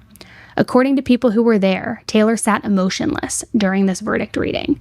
She didn't even flinch at the verdict. Taylor's sentencing hearing started shortly after, and this was where the jury really had to decide whether she deserved life in prison or the death penalty. But guys, this was also not a typical sentencing hearing. This wasn't one of those short hearings where the victim's family speaks, the judge gives a sentence, and then everything is wrapped up in a day or so. This was basically an entire second trial. And during it, a brand new pile of disturbing information came to light. We're talking about Taylor trying to seduce prison guards, Taylor trying to frame other inmates, even more heartbreaking details about the day that Reagan and Braxlin lost their lives. I mean, there is so much more information. In fact, we kind of need to rewind a little bit back to right before the sentencing trial even began to get through all of that and explain it. On October 11th, the day before the sentencing period started, supplemental documents were released for the public's viewing.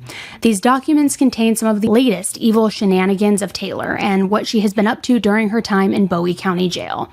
Information in these documents varied from medical encounters and schemes, inmate relationships and attempts to frame these inmates, new confessions, Taylor's obsession with murder. I mean, just so much stuff, guys. And I've got to say, a whole lot of Taylor's jailhouse schemes were being flat out enabled by her parents, especially her mom, which is a little bit surprising too, because if you remember from part 1 of this episode, Taylor made up some pretty serious lies and accusations about her mom. She basically claimed that her mom was framing her and trying to ruin her life. Yet, I don't know, I guess her mom somehow forgave all of that because she really did seem more than happy to keep enabling Taylor from behind bars. And you know what this also kind of reminds me of, and I'm just going to go off a little bit here? Mackenzie Shirilla. Right? Because if you followed that case at all or you saw my deep dive, you know that her parents also enabled her through and through. Mackenzie is another young woman who is responsible for 2 deaths, just like Taylor. And just like Taylor, her parents keep making excuses for her and enabling her while she's locked up. Sounds familiar, right? It's just wild to me. But now I want to go through a little bit of Taylor's schemes one by one. Now, the first had to do with Taylor and her mom scheming together financially. And the root of that problem was that by February 2022, Taylor had racked up about $2,200 in debt, and this was in debt to the jail. Now, I don't know what that is for, who really knows what, but because we know Taylor takes no accountability for anything, she was doing everything in her power to avoid paying it back. Now, the way that the financial situation in the jail is supposed to work is that when people put money on somebody's books, whatever they owe is deducted from that amount. Well, since Taylor doesn't want to pay it, she repeatedly had her mom, Shauna, put money on other inmates' books. Then those inmates were going to go and get her commissary for her. Taylor would pay them by giving some of her commissary items to them. Shauna also ordered commissary items for at least 10 other inmates during all of this. Yet again, they would get the commissary ordered in their name and then hand it over to Taylor. But the thing is, Taylor and Shauna are just both complete idiots because they discussed these schemes at length over the phone, over snail mail, and even emails sent to and from the jail kiosk. So it was all documented. Now, I honestly have no idea how Shauna hasn't been arrested for playing a part in these schemes because you're basically defrauding the jail. And also as a mother, she is just like a horrible enabler. There's a difference between loving and enabling a child, and her child murdered somebody and their unborn baby. So the next thing that these supplemental documents talked about is a clothing issue. Taylor was repeatedly ripping up her jail clothes, then complaining about it to her parents and asking for more money for new clothing. On January 5th, 2022, Taylor was on the phone with her dad and was recorded saying, "I'm in lockdown from yesterday until Friday because we have the shit crew, so not able to call again until Friday. I was trying to see if you were able to put some money on my books. I need to get new warm clothes. I've had mine for a year and there's holes in the front of them." Now, let me just clarify that. Taylor refers to the correctional officers who enforce the rules at the jail as the shit crew. So clearly she has a problem with authority and has continuously tried to maintain a sense of power in jail in any way possible. But she didn't tell her dad that she was the one ripping her clothes in order to make her clothing more revealing. Nonetheless, as her enabling parents do, he sent her money. Also, just 3 weeks later, on January 28th, Taylor told her mom, Shauna, that she needed new clothes due to holes in the front. So why would they have holes again in the front just 3 weeks later, unless it was intentional? She claims it was because she had had them for so long, but clearly she was just trying to play off both of her parents. The DA's office also put a lot of efforts into discussing Taylor's romantic life while in jail. They highlighted that her clothes were ripped solely for the sake of being more provocative, and that she would flirt with other inmates and actually had several relationships while in jail. One was with a woman named Lana Addison, who Taylor eventually told that she was tired of being lonely and tired of being around all female inmates. Then she moved on and had romantic relationships with other male inmates and began writing to inmates who were in different facilities. She began using her family, too, to get a hold of these inmates. So, as we've been able to see clearly before, her family doesn't know how to tell her no, right? So she initially went to her mom and told her to look up an inmate named Travis Blocker. Travis had apparently gone home and was released, so she wanted her mom to look him up on Facebook and message him for his email address so that Taylor could communicate with him via email. For the next couple of months, she continued to reach out to different family members to have them communicate with Travis for her. And at one point, she even said, "I need a sugar daddy to load me some money on this damn thing," laughing my ass off anything on Blocker, aka Travis. Clearly, she was just continuing her schemes of just using people for the things that she wanted and felt like she needed. In one email with an inmate named Alan Pulley, after he asked her what she was in jail for, point blank, she said, "Unfortunately, I can't talk details information-wise since I'm in pretrial. I don't go to trial until September 2022. I'm innocent. Assuming you have been to jail before, you know how unjust our bullshit system is." She then went on to say, "It does suck, but I have a great team. I have become very close with him and have all the faith that it will work out. I do freelance recruiting for manufacturing industrial plants in the kill trade departments on top of breeding and selling cattle. You can say I'm a farm girl. Please don't think I ever want anything from you. I'm a very independent, respectful person." Now, I just gotta say, I don't know what faith she had in her innocence and that her innocence was going to be found, but clearly it just did not work out that way for her. And as if that's not mind-boggling enough, she went on to write letters to yet another inmate. How many is this? 3, 4? His name was Augustine Diaz. Now, I won't go into all the details of the letter, but I will say that they were super explicit, not very YouTube friendly. And part of her email said that her ex would actually hit her if she ever even gained an ounce of weight, so that if Augustine didn't like big thighs, it wouldn't work. But then she goes on top of that and tells him that she values honesty. Yes, you heard that right if you're wondering. She literally told him that she values honesty and tells him, I've said this before, I'm so understanding, just don't lie to me. I love to build a home and family with you based on God. That's a dream and hope I will hold on to and pray for. That was followed by, I love to read, but my true joy is writing. I love every part of putting together a story. Which I just gotta say, I mean, obviously, she loves putting her stories together. Stories of pregnancies, stories of fake jobs, family drama, family inheritance, being a millionaire, billionaire, whatever she had said, these bomb threats, I mean, you name it, girl has got a story for it. She's like a walking telenovela, honestly. So in a letter after that, she said, I gotta tell you, this so says Parker girl, I got some much needed D this weekend, meaning dick, saying she told me all about it, showed me the bruises, and I said, damn, you released the tension beast. We were rolling. I said, get some bruises for me too, please, laughing my ass off. I told her that I was so sexually frustrated that if I won, I'd be humping the light poles all the way home. Literally, just disgusting.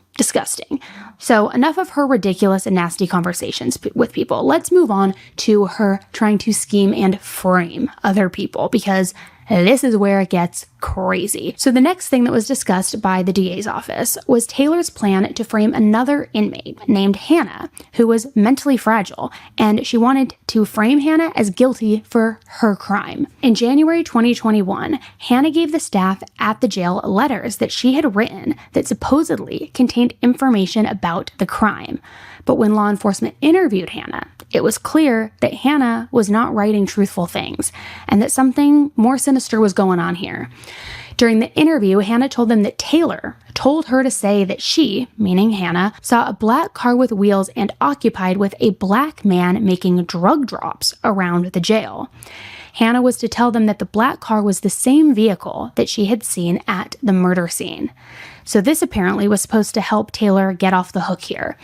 But Hannah then took it a step further and revealed what Taylor had actually told her happened in that house with Reagan. Taylor allegedly told Hannah that when she went to Reagan's house the night before the murder, they had gotten into a very big argument. The argument was specifically because Reagan knew Taylor wasn't actually pregnant and was past her due date. Taylor told Hannah that Reagan was supposed to call Wade, who was Taylor's boyfriend who thought she was pregnant, and tell him that Taylor lost the baby while he was hauling hogs on that mission he was on. But apparently, Reagan backed out and then wouldn't do it. So then, what else would Taylor do? She said that she then decided to remove Reagan's baby from her. Then that she did CPR on baby Braxlin on the couch. She said that she watched Reagan die before leaving. And Taylor told Hannah word for word, it didn't really go as planned. By planned, she meant that she planned on taking this baby home to Wade and pretending that little Braxlin was their baby. Obviously, Taylor knew what she was doing, and she definitely knew what she was doing by trying to pull Hannah into her mess. But if you thought she was done there, you would be wrong. While she was scheming with Hannah, she also met another inmate named Shauna Ray. Shauna Ray worked for Texarkana Gazette, so Taylor gave Shauna Ray a sealed envelope. In that envelope was allegedly a 13-page handwritten document. Taylor said that Hannah had given it to her and that she had actually never even read it. Her instructions to Shauna Ray were to open the envelope, copy the letter down in her own handwriting, and then destroy the copy that she had given her. Then she needed to get the copy to the newspaper. So Taylor claimed that the document, who she said was written by Hannah, had details about the events leading up to the murder and the kidnapping of the baby. But if Taylor didn't write that, how would she know what was even in there? Because remember, she said that she didn't even look at it. And if it was indeed Hannah's writing, why would Taylor be so adamant that it be rewritten with the original copy destroyed? Seems more likely that she was trying to get her copy in her handwriting documented by somebody else. But the thing here is that Taylor's stories to Shauna Ray changed a couple of different times. One time, she said that she was in Reagan's house at the time of the attack, but that she wasn't the attacker. She said she heard commotion and went to the other side of the house, where Reagan was. She said Reagan begged her to cut her belly to save the baby. She said that's when she got the baby out, and that she held Braxton up to Reagan's face and said, "Tell your mama bye." Just awful and evil. And then Taylor said when she got pulled over, the responder had mistakenly formed the opinion that she was the one who had the baby because the cord was so close. But remember, she also had stuffed the placenta in her pants. So that is, again, one of the many, not even half-truths, fractions of truths that she's telling. Later, Taylor told Shauna Rae that she had absolutely nothing to do with the crime, but she did tell her that she was faking a pregnancy and that she was going to Oklahoma to fake a miscarriage and that someone was supposed to call Wade, but last minute decided not to. So again, we're starting to see pieces of the truth start to form together based on versions she's telling all of these different players and people she's working with, but still not the outright truth. So after giving Shauna Rae these documents, she went to another inmate, Sylvia. She is just trying to play chess with everybody here, guys. Taylor gave her a document which had Mama Sylvia written on the front. In the document she handed her, she denied committing the murder once again. She also accused law enforcement of making up and withholding information that would prove her innocence. Both of those letters, to Sylvia and to Shauna Rae, are believed to have been written by Taylor. So Taylor offered Shauna Rae $5,000 to get the documents to the Texarkana Gazette and that newspaper, and then she also offered Sylvia $15,000 to take the envelope out of the jail and get it delivered to the newspaper. Now, law enforcement realized that Taylor does indeed practice alternating her handwriting frequently. Multiple inmates told them that she changed her writing style often, so it would make sense that she does practice. She doesn't seem to have much else to do in jail either, so she would obviously have all the time in the world to do this. But tampering with witnesses are felony charges, so this just proves that she's still been doing illegal things behind bars. She's also offering these inmates money to help with those schemes. Now, most of those inmates are in there for drug charges, and people who have drug issues are typically willing to do anything for money for drugs so that they can get a fix. So she was still trying to take advantage of other people's weaknesses. In February 2021, law enforcement interviewed a former inmate named Phyllis Dawson. I know, guys, there are a lot of inmates here to go through. Phyllis had a letter from somebody named DC, the initials DC. So Phyllis told the agent interviewing her that Taylor told her DC, also called Detective Chris, was a detective who was helping her out so that nothing bad would happen to her and that she was going to get out. Taylor had Phyllis write a letter to this DC character, but Phyllis was obviously confused because she never got a letter back. So she gave the agent another sealed envelope that had a 10-page confessional that framed Taylor, once again, as innocent. Taylor had given Phyllis instructions to take this letter and mail it out when she was released from jail. The confessional had details that were not known to the public and would only be known to somebody who was close to the crime. So Taylor is creative, but not smart enough to double-check her sources and her information, it seems. She also isn't smart enough to find the correct people to cover for her. So Phyllis gave this agent a puzzle book, and it kind of seems like a Sudoku book or something similar.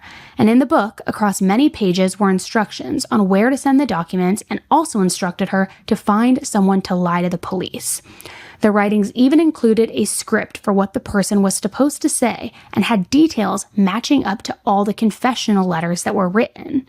The book also said specifically, "Be smart, Granny. Pick someone smart who will bring the details to life.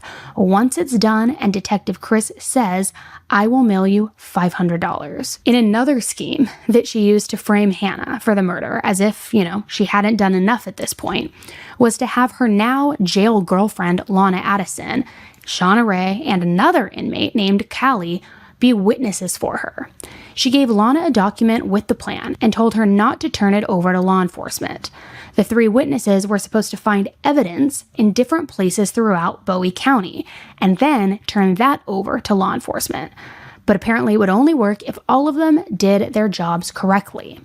However, before her plan could even have a chance to work, Lana had a cell shakedown, and the document was found, so the jig was up. So probably not a smart idea to write things down and give them to people when all of their things are subject to be searched at any point in time. Again, very creative, I'll give her that, but not very smart. Now, Taylor told Lana that Wade believed that she was pregnant because he was, and I quote, an effing dumbass, and that she also ordered a fake belly to attach to that to sell the story. She also said that she avoided intimacy by complaining of cramps and pain and saying that doctors apparently don't recommend sex during high-risk pregnancy. So now let's kind of shift our gears. We've talked about the inmates, we've talked about some plotting, some scheming, some relationships. Now let's talk a little bit about some medical issues, or some tall tales. Let me, position it that way. The jail even had to change many of their procedures due to Taylor's schemes. She was calling in sick constantly to go get medical care, but was actually using that to try to flirt with her jail boyfriends and pass notes on the way to the nurse. In the documents, it released that if she wasn't completely lying about being sick or not feeling well, she was just massively exaggerating. And she was also getting furious if she wasn't handcuffed in the front instead of the back. One time she showed up to a mental health session and was apparently not handcuffed, and the mental health officer reminded the officer that she needed to be handcuffed for safety reasons. And apparently, Taylor immediately just flew off the handle. Also, when she has been called in to go see the nurse, if it's not a convenient time for her to see any of her boyfriends or pass notes, she's been known to refuse to go. So they decided to just start actually examining her in her cell instead of taking her down to the designated nurses area, which also made her super upset. Which I would think if she was really sick, she wouldn't care where she was seen as long as she was getting medical attention and feeling better. But again, it just proves that her whole reason for doing this was to plot, to scheme, to see people, to pass notes, to, have her own agenda. On October 15th, 2020, less than 2 weeks after the murder, Taylor was taken for a mental health crisis assessment. When asked why she was there, she responded, "I murdered a lady." She also told the crisis worker that she had a previous attempt on her own life back in 2015 after going paralyzed. She told her that she isn't eating much, had lost around 20 pounds, wasn't sleeping well, would have blackouts for no reason, and so much more. Then, less than a month later, she convinced staff she needed to go to the emergency room. When they got there, she told hospital staff that she had a history of having a stroke and had been diagnosed with Factor V Leiden disorder. Now, Factor V is an inherited disorder that can cause somebody to get blood clots. People are born with Factor V, but Taylor was not born with it. In fact, she was tested for it multiple times, and every test came back negative. So 5 days later, she told physical therapists she was vomiting and that her head was hurting. I mean, it's just constantly something. But physical therapists who evaluated her were quickly able to see that she was purposely walking unsteady and exaggerating the entire claimed illness. She got a CAT scan of her head, a brain MRI, and an ultrasound that all came back normal. It was pretty clear that she was faking it, so back to the jail she went. Then on March 3rd, 2021, Taylor told her jail girlfriend Lana in a phone call that she had been taken to the hospital on March 21st and that she had been diagnosed with congestive heart failure. Then on April 23rd, she told Lana that she couldn't have any red dyes due to her new heart medication. But when her mom took her a commissary order the very next day, she had ordered Red Island Punch, which has those red dyes. I mean, it's not even like Munchausen's, it's just like pathological, I think. At one point, when a nurse asked her if she possibly had an STD, she said, "Oh my God, if I have an STD, I'm going to be a murderer." Hold on, you already are a murderer. And she also used all of these fabricated mental illnesses and medical illnesses to get things that she wanted in jail, such as saying that it was recommended that the lights be completely shut off at night because of her seizures and her migraines. But her medical records didn't show that recommendation, nor did they ever show seizures. She continued to make multiple bogus medical claims for things such as blood clots, a UTI, chest pain, falling, just so much. And if she didn't refuse the medical care entirely, prosecutors have basically noted that she was just a complete jerk to the medical staff and did not act in any sort of distress at all during these visits. And then if jail staff didn't do as she pleased, especially with these medical things, she was known to threaten or sue them. Again, a total master manipulator, or I guess a wannabe. Now, while awaiting trial at Bowie County, inmates receive regular counseling services if they wish. So in August 2021, Taylor told her provider that her prayer was that Reagan's family knew who she was and that she would not do something like this. She started discussing how it might be best to take a plea deal and her hatred for the real person who did this crime, which I just hope she hates herself for this. Then she talked about how she didn't want to see her kids seeing her in jail.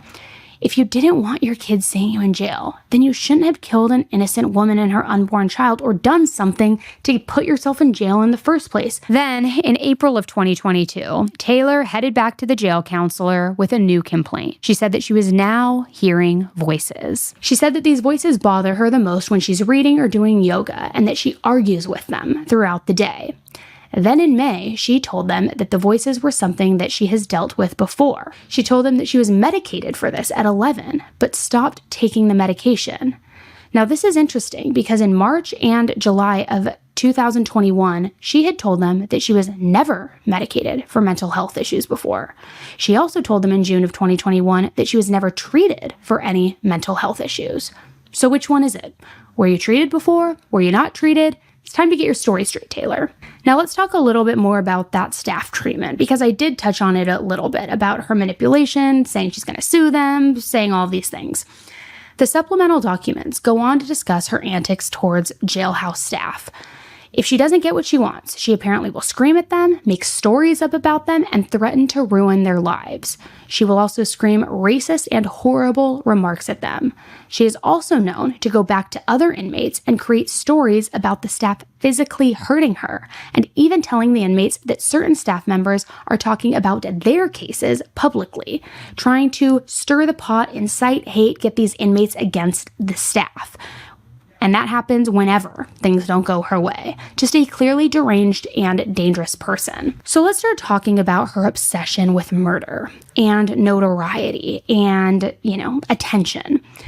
So these documents go on to discuss Taylor bragging to a girl named Christina that she's writing a book about the murders and that she was also getting Netflix deals and movie deals. Now, we know that Taylor is a liar, right? However, she was right about that one thing because, like I said, this new Netflix doc, it just dropped. So, I guess you win this one, Taylor. She also said that Lifetime and Nancy Grace both want to work with her. She also told Christina she misses her best friend Reagan and hates that people think that she could do something like this.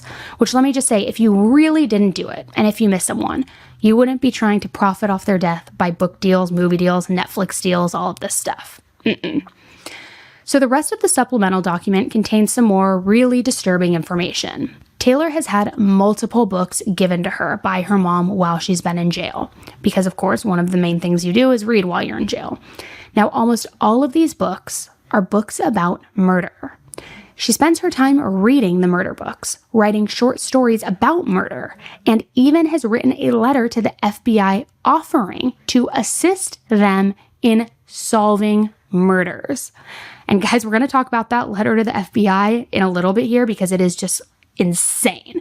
But first, let's talk a little bit about her kids, the ones that she said she was so worried about seeing her in jail. So she has decided to play off of her kids, mainly her 7-year-old son's emotions. She wrote him a letter saying, "Maybe Daddy can let you come and see me soon, but I know you're super busy." In another letter to him, she wrote, "I sure miss your handsome face and sweet giggles with Mama. Talk to you soon."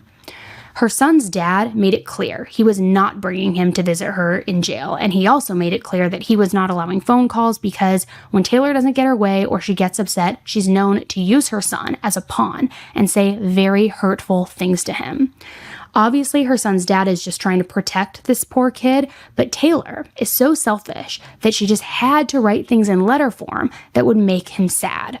No 7-year-old deserves to suffer because of their mother, nor do they need to be, receive these manipulative letters and feel guilt-tripped by their mother for her own actions. Then, get this. She had her 10-year-old daughter help her plan her outfits for trial, also with the help of her mother, Shauna. But one of the worst parts about this is that she has used this as a way to continue to hurt Reagan's family whenever she can. Let me explain. Reagan's favorite flower was a sunflower, and her family has often worn things with sunflowers to court proceedings in remembrance of her and Braxlin. So during many court proceedings, Taylor would wear sunflower masks. Even when nobody was wearing masks, she would wear a sunflower mask in a clear effort to just take a jab at Reagan's family. Just a truly awful human being. So as far as the supplemental documents, that's where we're kind of wrap up with that because there's still a lot more, but those are the main bullets. So now let's shift over to the actual sentencing court dates because this is where information just exploded. The sentencing period lasted much longer than usual, and it actually went a full 4 weeks. During those 4 weeks, the jury heard from many people, including family members, jail inmates, medical professionals, and more. Prosecutors opened up the sentencing phase by discussing who Taylor is: a liar, a con artist, an actress, and a fraud. The prosecutor said that she was in this to get fame, and even making it clear that she would ask jail staff if she could stay up late to watch herself on the news. Taylor's attorney said that they were going to provide the whole picture of who she is, noting that she was a good mom who just suffered from mental health issues. So first up, let's talk about the family and some of those witness statements. One of the first witnesses was Taylor's stepmom.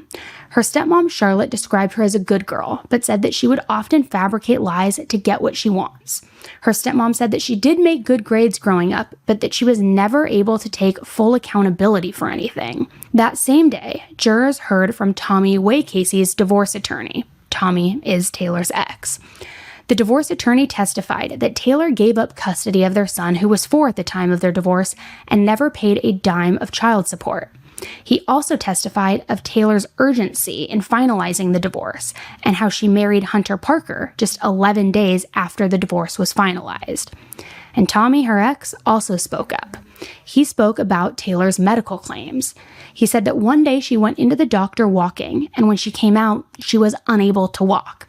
But he noticed that whenever Taylor didn't think someone was paying attention, she was magically able to walk again. He also spoke about their marriage failing, but said his son is now doing better. His new wife, Amy, also took the stand, and she said that their son does not want to read any of the letters that Taylor sends him, so she's filed them away for when he's older and ready to make that decision and possibly read them. Amy also talked about wanting a co-parenting relationship with Taylor, but quickly realized it wasn't going to be possible. Taylor frequently no-showed to her visitations, never paid child support, and did other things that apparently upset their son, Trey. Trey went with her for overnights once and came back a few days later. He had a sore on his bottom and told them that it had been 5 days since his underwear was changed. So due to Taylor's lack of care for her child, he developed a staph infection. Amy talked about the other issues with visitation, such as Taylor telling Trey it was okay to lie and crying in front of him to manipulate him into saying things and doing things just awful. With this, jail phone calls were played, many between Taylor and her mom, Shauna. In one call, Taylor was complaining that Tommy, her ex, wasn't letting her talk to her son, Trey. Shauna actually said, "If you'd been thinking about the children that you had on Earth, you might not be in the situation that you're in. But what's done is done, and you have to deal with the consequences as best as you can. You're not the only one dealing with them. We're all dealing with them." Now, I think that's honestly the very first time Shauna has ever said anything that really chastises Taylor and calls her out. But yet in another call, Shauna is back to the enabling antics when Taylor is complaining of the jail lights being on all night and it affecting her migraines. Such a delicate flower, right? Shauna told Taylor, if those lights trigger an episode, that jail is going to have more problems. Maybe, just maybe, you should just hold your eyes open as much as you can so it will trigger another episode. They're not equipped to handle someone in the condition you used to be in. Freaks me out, guys. It really freaks me out. Taylor's ex-friend Caitlin also testified. Caitlin discussed how her and Taylor initially bonded over them both being diagnosed with MS. However, she started to notice that things were seemingly off. Whenever she would be hospitalized with her MS, Taylor would visit her and then be in the ER a few days later. It was like clockwork, apparently. But the difference was Caitlin was usually admitted and Taylor was never admitted. She was always sent home with pain management instructions. Taylor was also using a nose spray called Straddle, which apparently is a synthetic opioid painkiller for migraines. So Caitlin, who was majorly suffering, noticed how Taylor would go through the bottle very quickly. But she, someone who was admitted frequently, wasn't even using opioids. She also discussed them being in the same Jeep Club and Taylor cheating on Tommy during many of the Jeep Club weekends. Eventually, their friendship fell apart due to all of Taylor's lies and the distrust and things just unraveling. Stephanie Ott was another one of Taylor's former friends who testified. Stephanie actually hosted Taylor and Wade's gender reveal party. However, she was kind of suspicious, I guess, about what was really happening. When she first saw Taylor's ultrasound, the date on it was 2016. When she asked Taylor, Taylor immediately told her that it was a misprint and that the clinic had recently had 300 misprints, which how would she know that? And at one point, Taylor had told Stephanie that she had aborted twins that she had gotten pregnant with by Wade. Another time, the two of them got into another disagreement, and Stephanie apparently felt so unsafe around Taylor that she grabbed a knife from the kitchen just in case. Taylor was also very adamant to stay at Stephanie's house alone with her son one day. He was just 4 years old and sleeping at the time. Taylor tried 3 times to be left alone with him, but Stephanie would not allow it, which was definitely a smart move looking back on it, because who knows what she would have done or what she would have done to that child, or if she would have kidnapped that child, had she been given the opportunity to be alone with him. Taylor's boyfriend and, fictitious baby daddy, Wade, his mom, Connie, also testified during this sentencing period. The biggest thing in her testimony was the discussion of a letter from Taylor to her husband, Jimmy, while she was incarcerated. In that letter, Taylor said, "I ask you to forgive me, not that I deserve it. I'm asking God for forgiveness." And she also talked about a bond that she and Jimmy had in the letter saying, "I will forever cherish you. You are a wise man who has taught me so much." Next, a lot of people who knew Taylor best and saw her frequently and worked with her frequently testified. Old coworkers. So next they called up 2 people that she had worked with in the beginning of 2020. The 2 coworkers discussed the lies that she told, including saying that she had a sister take her own life and that she was missing work for a funeral, telling them that she had cancer, telling them that she was pregnant. I mean, lies on lies on lies. She also had one of those coworkers call Wade during that time, pretending to be at the bank. She wrote out a script for this employee to read off to let Wade know why the money was being delayed. The plant manager, where she worked in HR, also testified that she had a blank, hateful stare whenever she got angry. He said that when they let her go, he actually was watching closely in fear of what she might do. He said that she had a purse on her shoulder and that he was watching very closely because it would not have surprised him if she had something else in the purse, indicating a weapon of some sort. The CEO of Jennison Prime Care also took the stand and testified that Taylor was working for them in 2018. She was terminated within her 90-day probationary period after things just started not adding up. Apparently, she was trying to get opioids from the pharmacist under false pretenses that she was a nurse practitioner. After that, she was hired for a front desk position at Express, another healthcare place. On her application, she wrote that her greatest accomplishments were getting blood from hard-stick anxious patients and being with patients in OB who have lost a child. Yes, you heard that right. One of her biggest strengths is being with patients in OB who has lost a child. Guys, I can't. So with all of this medical drama around her, we now go into more of the testimony from experts. So on the 13th, they had an expert witness come in and testify. Forensic psychologist Dr. Michael Armbula testified that Taylor is not mentally ill. He did not interview Taylor personally until October 14th, but reviewed all of the evidence and records prior to that. During his testimony, he said, "I was looking for some kind of mental deterioration that would account for that, but instead, I saw that she stuck to her plan, and there was no remorse afterwards." He went on to say, "In this case, there is nothing regarding any mental illness and nothing regarding intoxication, and Miss Parker fails in the category of fetal abductors, which are rare, but fall into a class of women who don't have a mental illness. The murders are planned, they're premeditated, they have plans for after." He did say that her actions before, during, and after the crime show that she does have a borderline personality. He said it would be known as cluster B type. Cluster B is typically characterized by a higher likelihood of behaving dramatically and drastically and erratically. Cluster B includes people with narcissism, antisocial personality disorder, and people who are known as sociopaths. Her former therapist from the jail was next to testify.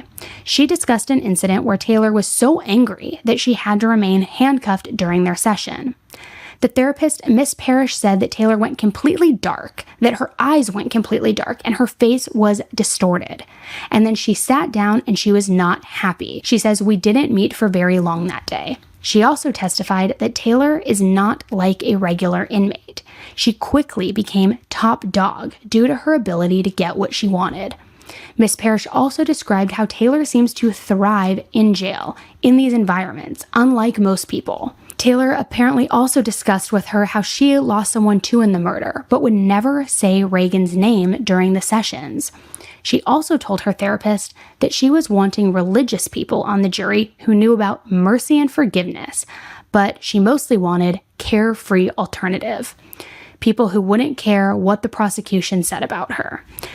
But her biggest thing was that she wanted no women or mothers on the jury. I wonder why. Maybe because a jury member who was a mother would be angry to hear of what another woman did to another mother and that mother's child. Taylor's previous doctor also testified. He testified that Taylor became angry when he would not diagnose her with MS, and then she went on to see 3 different doctors to try and get the diagnosis. Again, just like Looney Tunes. Now here's where things get a little bit interesting. They're already interesting, but you get what I'm saying. The next person to testify, and this was a major person on the stand, was Taylor's jailhouse girlfriend, Lana Addison, who we talked about earlier. Lana immediately broke out in hives when she got on the stand, and she mentioned how nervous she was. I'm guessing she's probably pretty fearful. When Lana met Taylor, she had no clue what she was actually in jail for. They became quick friends and would write notes back and forth to each other. In the notes, Taylor dove into her version of the crime. Now, we all know her version is not the true version, but Lana didn't know that. And one of the most notable things that Taylor told Lana during her schemes was that hearing Hannah's voice jogged her memory because that was the voice she had heard when she was drugged and taken to Reagan's house. I mean, how far can these lies go? Because remember, Hannah is the person she was trying to frame for this. So now she's saying, once I heard her voice, once we were in jail, I remembered that was her at the house. That was her who drugged me, and that was her who killed Reagan. It's crazy. The story Taylor mostly stuck to with Lana was that she was going to hang out with her friend the morning of the murder. She got up early, got gas at Walmart, and Wade called her saying that an insurance adjuster was coming for the fire, so that she needed to let the dogs out. Taylor told Lana that on her way home, she saw a car pulled over on the side of the road with flashing lights. She said that she stopped to ask if everybody was okay, and that the last thing she remembered was being drugged. She later claimed that she was put into Wade's car and that she knew it was Wade's car by the smell. She said that she was in and out because she was drugged, but when she woke up, she was in a carport or a garage. She continued switching narratives, but the gist is that she saw Reagan being attacked and that Reagan asked her, "Could you please help my daughter?" Taylor claimed that's when she remembered that she had a scalpel in her car. Yeah, coincidentally, conveniently. So Lana was obviously questioning this by this point and asked Taylor how she knew that her car was there. And Taylor had an immediate answer of, "I just guessed it." Taylor told Lana that while she was cutting the baby out, Kinley, who is Reagan's oldest daughter, came out. Taylor said she yelled at Kinley to go back into her room and then never saw her again. She said the baby's foot popped out first, but her umbilical cord was wrapped around her neck and that Braxlin was blue. Taylor then said she held Braxlin up to Reagan with tears streaming down her face like a hero and said, "Look, here's your baby girl. Look, we did it. Here's your baby girl." Taylor then told Lana that Reagan smiled before taking one last breath. Literally like a movie scene. Like she's the hero who delivers this baby, then Reagan takes her last breath and passes away. She said that she tried doing CPR, but it wasn't working, so that's when she ran out the door. Lana questioned her on why she didn't just call 911, and Taylor told Lana that she didn't know she had her phone until it slipped out from under the seat and hit her in the foot. So let's just pause here and talk about the inconsistencies here. If Taylor was really drugged, how would she ever be able to drive after the fact? If she didn't think she had her phone, why didn't she just run outside screaming? The Hancocks lived in a residential area, so surely someone would have heard her. Her stories clearly just once again do not add up. Lana went on to testify how Taylor said that other perpetrators were gang members and that Hannah had confessed to the crime. Remember, Hannah's the mentally ill inmate that she was trying to frame. And Lana believed her because, like most of us, it's hard to imagine one person can come up with such a crazy story. If it's that crazy, it has to be true, right? I mean, it's just bananas. She went on to testify about the documents that she was in possession of. She said, "When I learned what she was actually in there for and what was at stake, I had a confession in detail and names floating around, and it scared me. So I called my mother and asked to be contacted because I didn't want that in my hands. True or not true, I did not want any part of it." So that's one inmate and girlfriend's testimony. Let's talk about some other. Phyllis Dawson also testified. She was that one who had the 10-page document and that puzzle Sudoku book with instructions for the detective. She testified about an agent coming to her house asking if she had anything that Taylor had given her in jail. She initially said no, but once they told her that she could be charged as an accessory, she said, there it is, here's everything, and handed it all over. Shauna Ray also testified. If you remember from earlier, Taylor wanted Shauna Ray to copy the documents in her own handwriting, but Shauna Ray wouldn't do that and instead told authorities, "I feel that Taylor will try and claim insanity, but to me, this just showed the level of manipulation that she is willing to go through. She is constantly trying to put trustees into her schemes." She also testified that when Taylor found out is when her relationship with Taylor got bad. Taylor apparently tried to implicate her in a made-up plot to have Taylor killed in jail. Just pure dramatic, insane, telenovela, like I said, and once again, disgusting the lengths that she will go to when she feels betrayed. So let's talk about that letter that Taylor sent to the FBI, because this letter was also shown in her sentencing period. In her letter, Taylor said, "I'm reaching out to correspond with someone within the Federal Bureau to offer my services in exchange for my own help. For the last year, I have been mingling with many different types of criminals. Part of this is for me and my future, or what's left of it. The other half is my obligation to her, or maybe I'm just mad as a MFer because I'm going down for something I didn't do. I've accepted that, but being a part of and seeing what unfolded and being unable to change the outcome, that's something I'll never get over because I can't understand it." Then she went on to say that she wanted to work for them on the inside and that she can play sexual mind games with men or women and that she is manipulative. Ding, ding, ding, the only truthful thing you've probably ever said in your entire life, Taylor. She said that she runs the jail and that nobody crosses her. She went on to say, "I have a way of dissecting into a delicate balance of the mind, knowing it, connecting to it, and to them. It makes me good at what I do. In a year, I've allowed myself time to help educate myself, profiling what motivates a criminal. My favorite are the murders and their proxy.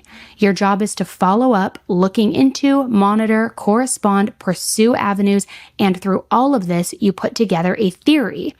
You look at this as a problem, which is meant to be solved. And that may very well be true, but the way you measure it, cut and fit the pieces together until it works the way you want it to work, isn't how it always truly happened." Guys, okay, This letter was never actually sent, and it was found in her cell, but my mind is actually blown. The last thing that she should ever want is to have any sort of contact with the FBI.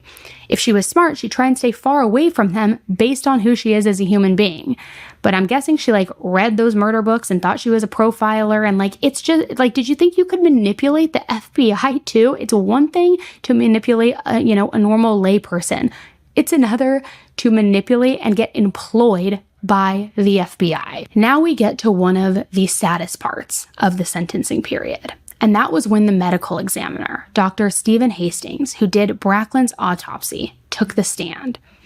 He spoke on his findings and how he found 2 fingernails embedded in the placenta.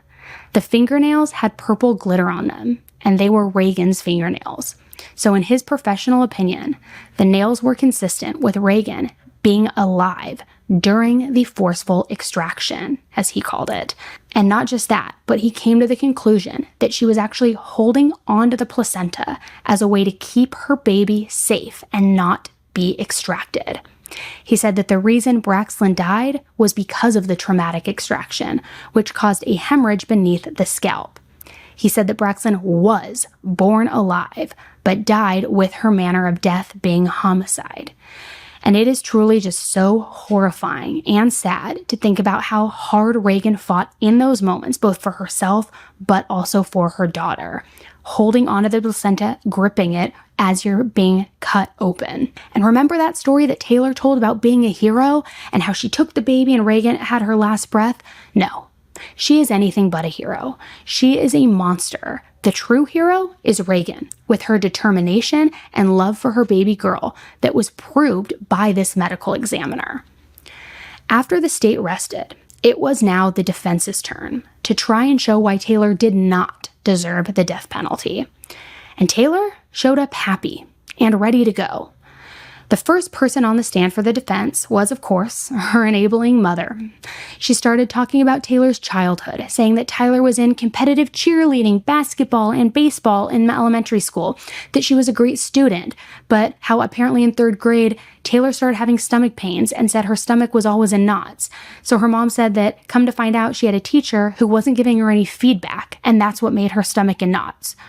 So my first thought when I heard this is for the love of all things good, is this woman really trying to use a teacher from the 3rd grade who didn't give feedback to this 3rd grade student as an excuse for part of the reason as to how Taylor got where she is now? Are we actually being serious here? Shauna then spoke about her divorce with Taylor's father, Mark, when Taylor was 12 years old.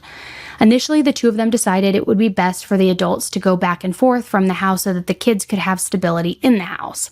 But Shauna said it didn't last long because she claims that Mark refused to leave the house, which then led to arguments in front of the children. She went on to discuss Taylor's weight issues, citing her grandma as the reason Taylor gained weight. She said that Mark's mother, Peggy, used food as a comfort, and when Taylor stayed there with her and her father, she tried to comfort 13-year-old Taylor with food. Shauna claimed that this led to Taylor being 250 pounds by the time she was 14 and entering high school. But Taylor dropped out of high school at 17 when she got pregnant with her daughter. Shauna also discussed Taylor having a hysterectomy. And this gets a little nutty, guys. Taylor was under anesthesia at the time the doctor needed a decision made. So Tommy and Shauna told the doctor to do what they needed to do. Later on, Taylor texts her mom asking if she could have her uterus. And her mom responded with, WTF, do you think it's detachable or something? Taylor responded, well, it would be a hysterectomy for you too. No more period, etc. The doctor would take it from you. And yes, it's detachable. Cut here, snip there. The same thing you guys did to mine. LOL. Guys, first of all, that's scary. But does this also seem like a little bit of foreshadowing to anybody else? I mean, big yikes here. Her mom went on to talk about Taylor's medical issues, but could not even say that she was bamboozled by Taylor's manipulation. It's sad to say that Shauna seems to have believed, and still seems to believe, every word out of Taylor's mouth. The only thing that Shauna said was that if she was normal, we wouldn't be here. Yeah, Duh. If your daughter wasn't enabled, if she wasn't a lying, manipulative murderer, nobody would be here. That's for damn sure. When talking about the fake pregnancy, her mom said, "There's not much you can do about a fake pregnancy. We didn't come up with a plan. We figured the lie would be exposed and that he would figure it out. If she had come up with a baby, it would not have been hers. That's when the family would have done something and intervened." So let me get this straight. They were just waiting on Taylor to possibly steal a baby and then intervene. As a parent, part of your job is to call your kid out on their BS, and she clearly has not taken her role as a parent seriously, it seems, because how are you just going to go along with something like that and then wait for her to show up with a baby and then be like, "Oh, you know what, Taylor? What you're doing's wrong. What you're doing's wrong. I think you made a mistake here." Give me a break. Give me a break. But I guess the apple doesn't fall far from the tree. Now, after all of that, Reagan's Aunt Jamie was actually approached by Taylor's mom in the hallway of the courthouse. Shauna approached her and asked her, "What the hell is your problem?" Asked this to Reagan's aunt. Once again, just kind of like, making it other people's problems, not the fact that her daughter killed this girl's niece. It is unreal. I mean, their problem is that they lost a family member and her baby at the hands of this woman's evil, evil daughter. Just unbelievable that Shauna would even ask such a thing. She should have been walking out of that courtroom with her head down and ashamed of what a monster she created. In an interesting twist, Taylor's brother Zachary took the stand next, and he was very apologetic to Reagan's family and was truly respectful to the trauma that they are going through. In fact, he testified about having given Taylor a deadline to come clean about her lies. He was the only family member to confront her about her lies.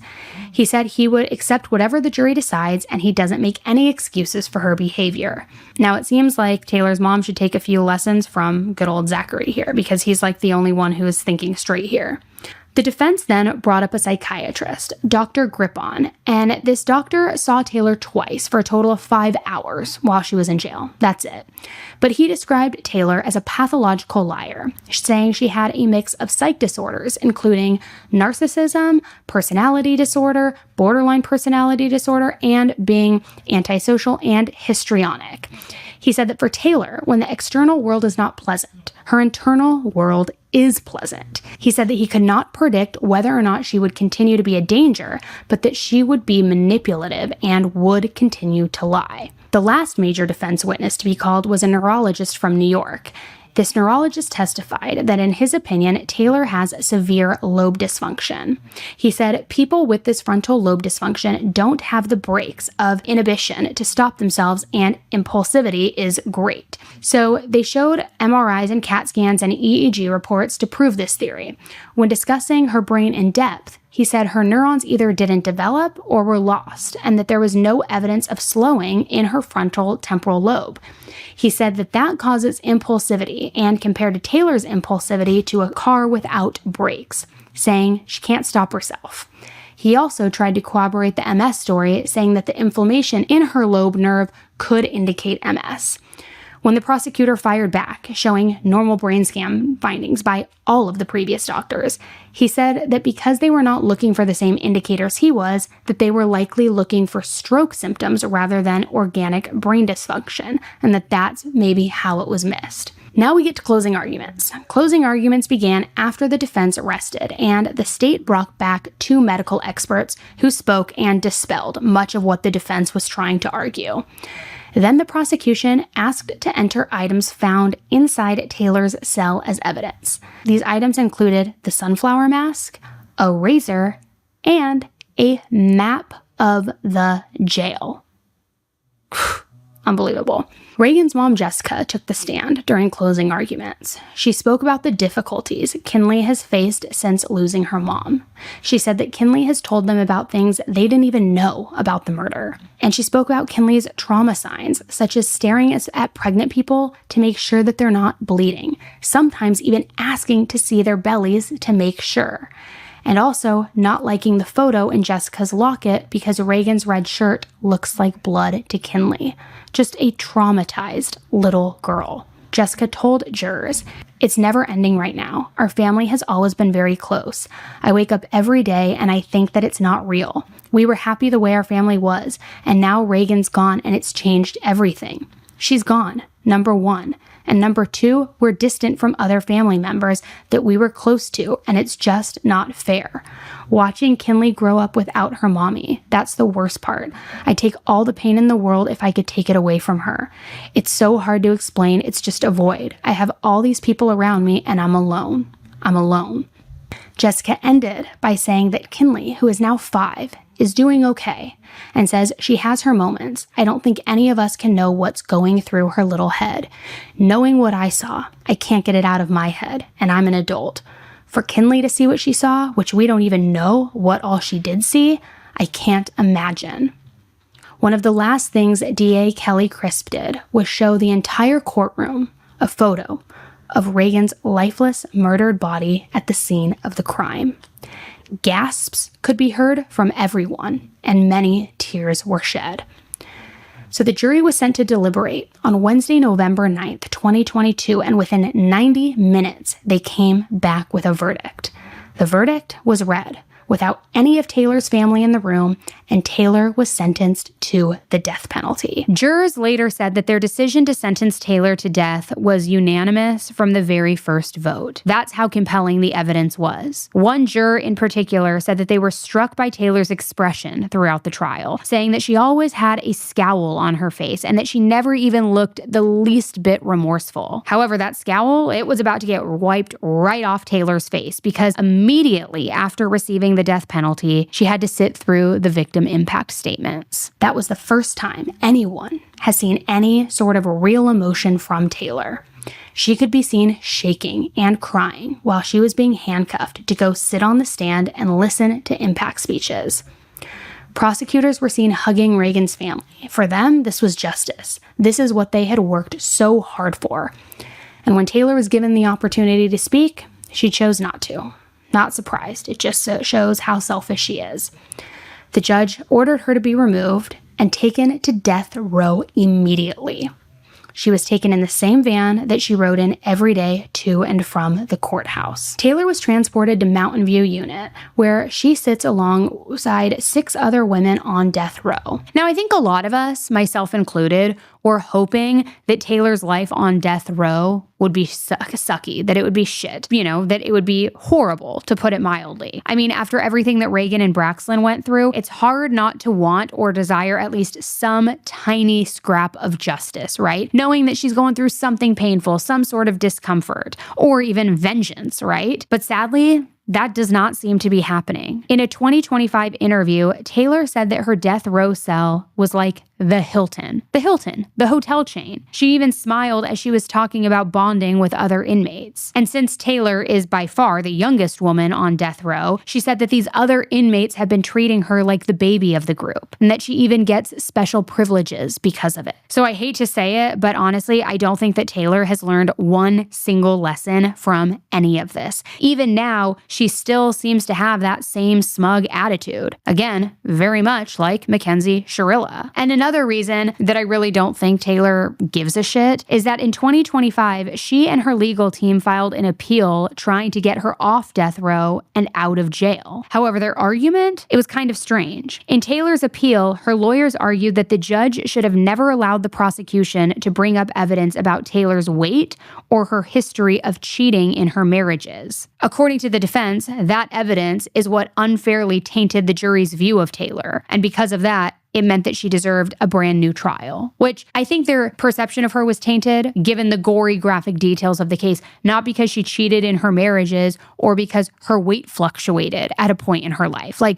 Give me a break. The other big issue in the appeal had to do with Braxton's kidnapping. Basically, the reason that Taylor was eligible for the death penalty in the first place was because she committed murder while committing another crime, that other crime being kidnapping. However, Taylor's lawyers argued that Braxton actually had been born stillborn. And if Braxton was stillborn, then legally, she couldn't have been kidnapped. And if the kidnapping charge went away, then the capital murder charges would also be knocked down to regular murder charges, which would automatically take Taylor off of death row. So basically, if Braxlin wasn't born alive, the entire case collapses. And that's exactly what Taylor's team was trying to argue. But in late 2025, the Texas Court of Appeals ruled against Taylor on both arguments. The courts pointed to testimony from an EMS worker who said that they were able to get Braxlin's heart beating again after she was removed from Taylor's car. Though, as we know, unfortunately, she died later at the hospital. But that meant that Braxlin was alive at some point, and therefore, she was definitely kidnapped. Now, as for the comments about Taylor's weight and relationships, the court found they were relevant to the case. It was important that they were stated, because Taylor's weight loss was part of her plan to impress Wade. And we know that she later kidnapped Braxlin in an attempt to keep Wade. So because the weight loss and the kidnapping were both tied back to Wade, the court ruled that the evidence was connected and it was valid for trial. So then Taylor's team tried to take the appeal one step further to the Supreme Court. But in May of 2026, the court declined to even hear the case, which that means that the lower court's decision stands. And with that appeal exhausted, Taylor has no choice but to keep her murdering ass right where it's at, on death row. Now, I know that the death penalty is controversial, and that's absolutely fine. We can all have our own opinions. However, mine is that Taylor is exactly where she belongs. To me, anybody who hurts a child, game over, bye-bye, never see you again, stay locked up for the rest of your life. Part of me wishes that she was in Gen Pop, just because I think she would then get the uncomfiness of it all rather than like the privileges that sometimes come with being on death row. But I think especially because she has shown basically no remorse for what she did, I have no remorse for her. And if she ends up being eliminated, one less person that is disgusting on the streets, in my opinion. Now, who I do feel for, though, in all of this is, of course, Reagan, Homer, Braxlin, and Kinley. Because I can't even imagine the fear that Reagan felt in those final moments. Feeling attacked by somebody you knew, your baby being ripped out of you, knowing your daughter is in the other room and that she's in danger and that she's at risk as well. It is so haunting to think about. And little Braxlin, she had her whole life ahead of her only to have it stolen in the most brutal way possible. And now Kinley and Homer, they're left behind with these massive holes in their heart and the trauma of everything that happened and all of the events that unfolded. It's just so devastating every single way you look at it. Reagan's family, though, has continued to honor Reagan and Braxlin in every way that they can, keeping their story alive, keeping their memory alive, and advocating for them. Now, I will say, I have seen a couple, I don't want to say controversial comments, but different opinions since the Netflix doc was released the other day, and I want to know what you guys think. Do you believe any part of Taylor's story, that it was just a fight that then spiraled out of control? Or do you think that she truly did plan this the entire time, that this was endgame for her? And what about Wade? Do you believe that he truly had no clue that Taylor wasn't pregnant? Because I have so many thoughts about this case, and I would love to hear yours. So let me know either in the comment section on YouTube, Q&A section on Spotify, Apple review section on Apple. Let me know. And before you go, don't forget, hit that subscribe button one more time. Hit the like button. It's a free way to support the channel. And if you're listening to the podcast, make sure that you are following. And if you have an extra 30 seconds on Apple, leave a 5-star review. All right, guys, thank you so much for tuning in. I will be back with you on Thursday with headline highlights, everything happening this week in the true crime world. And just until then, be nice, don't kill people, protect your family, and just watch your back. All right, bye.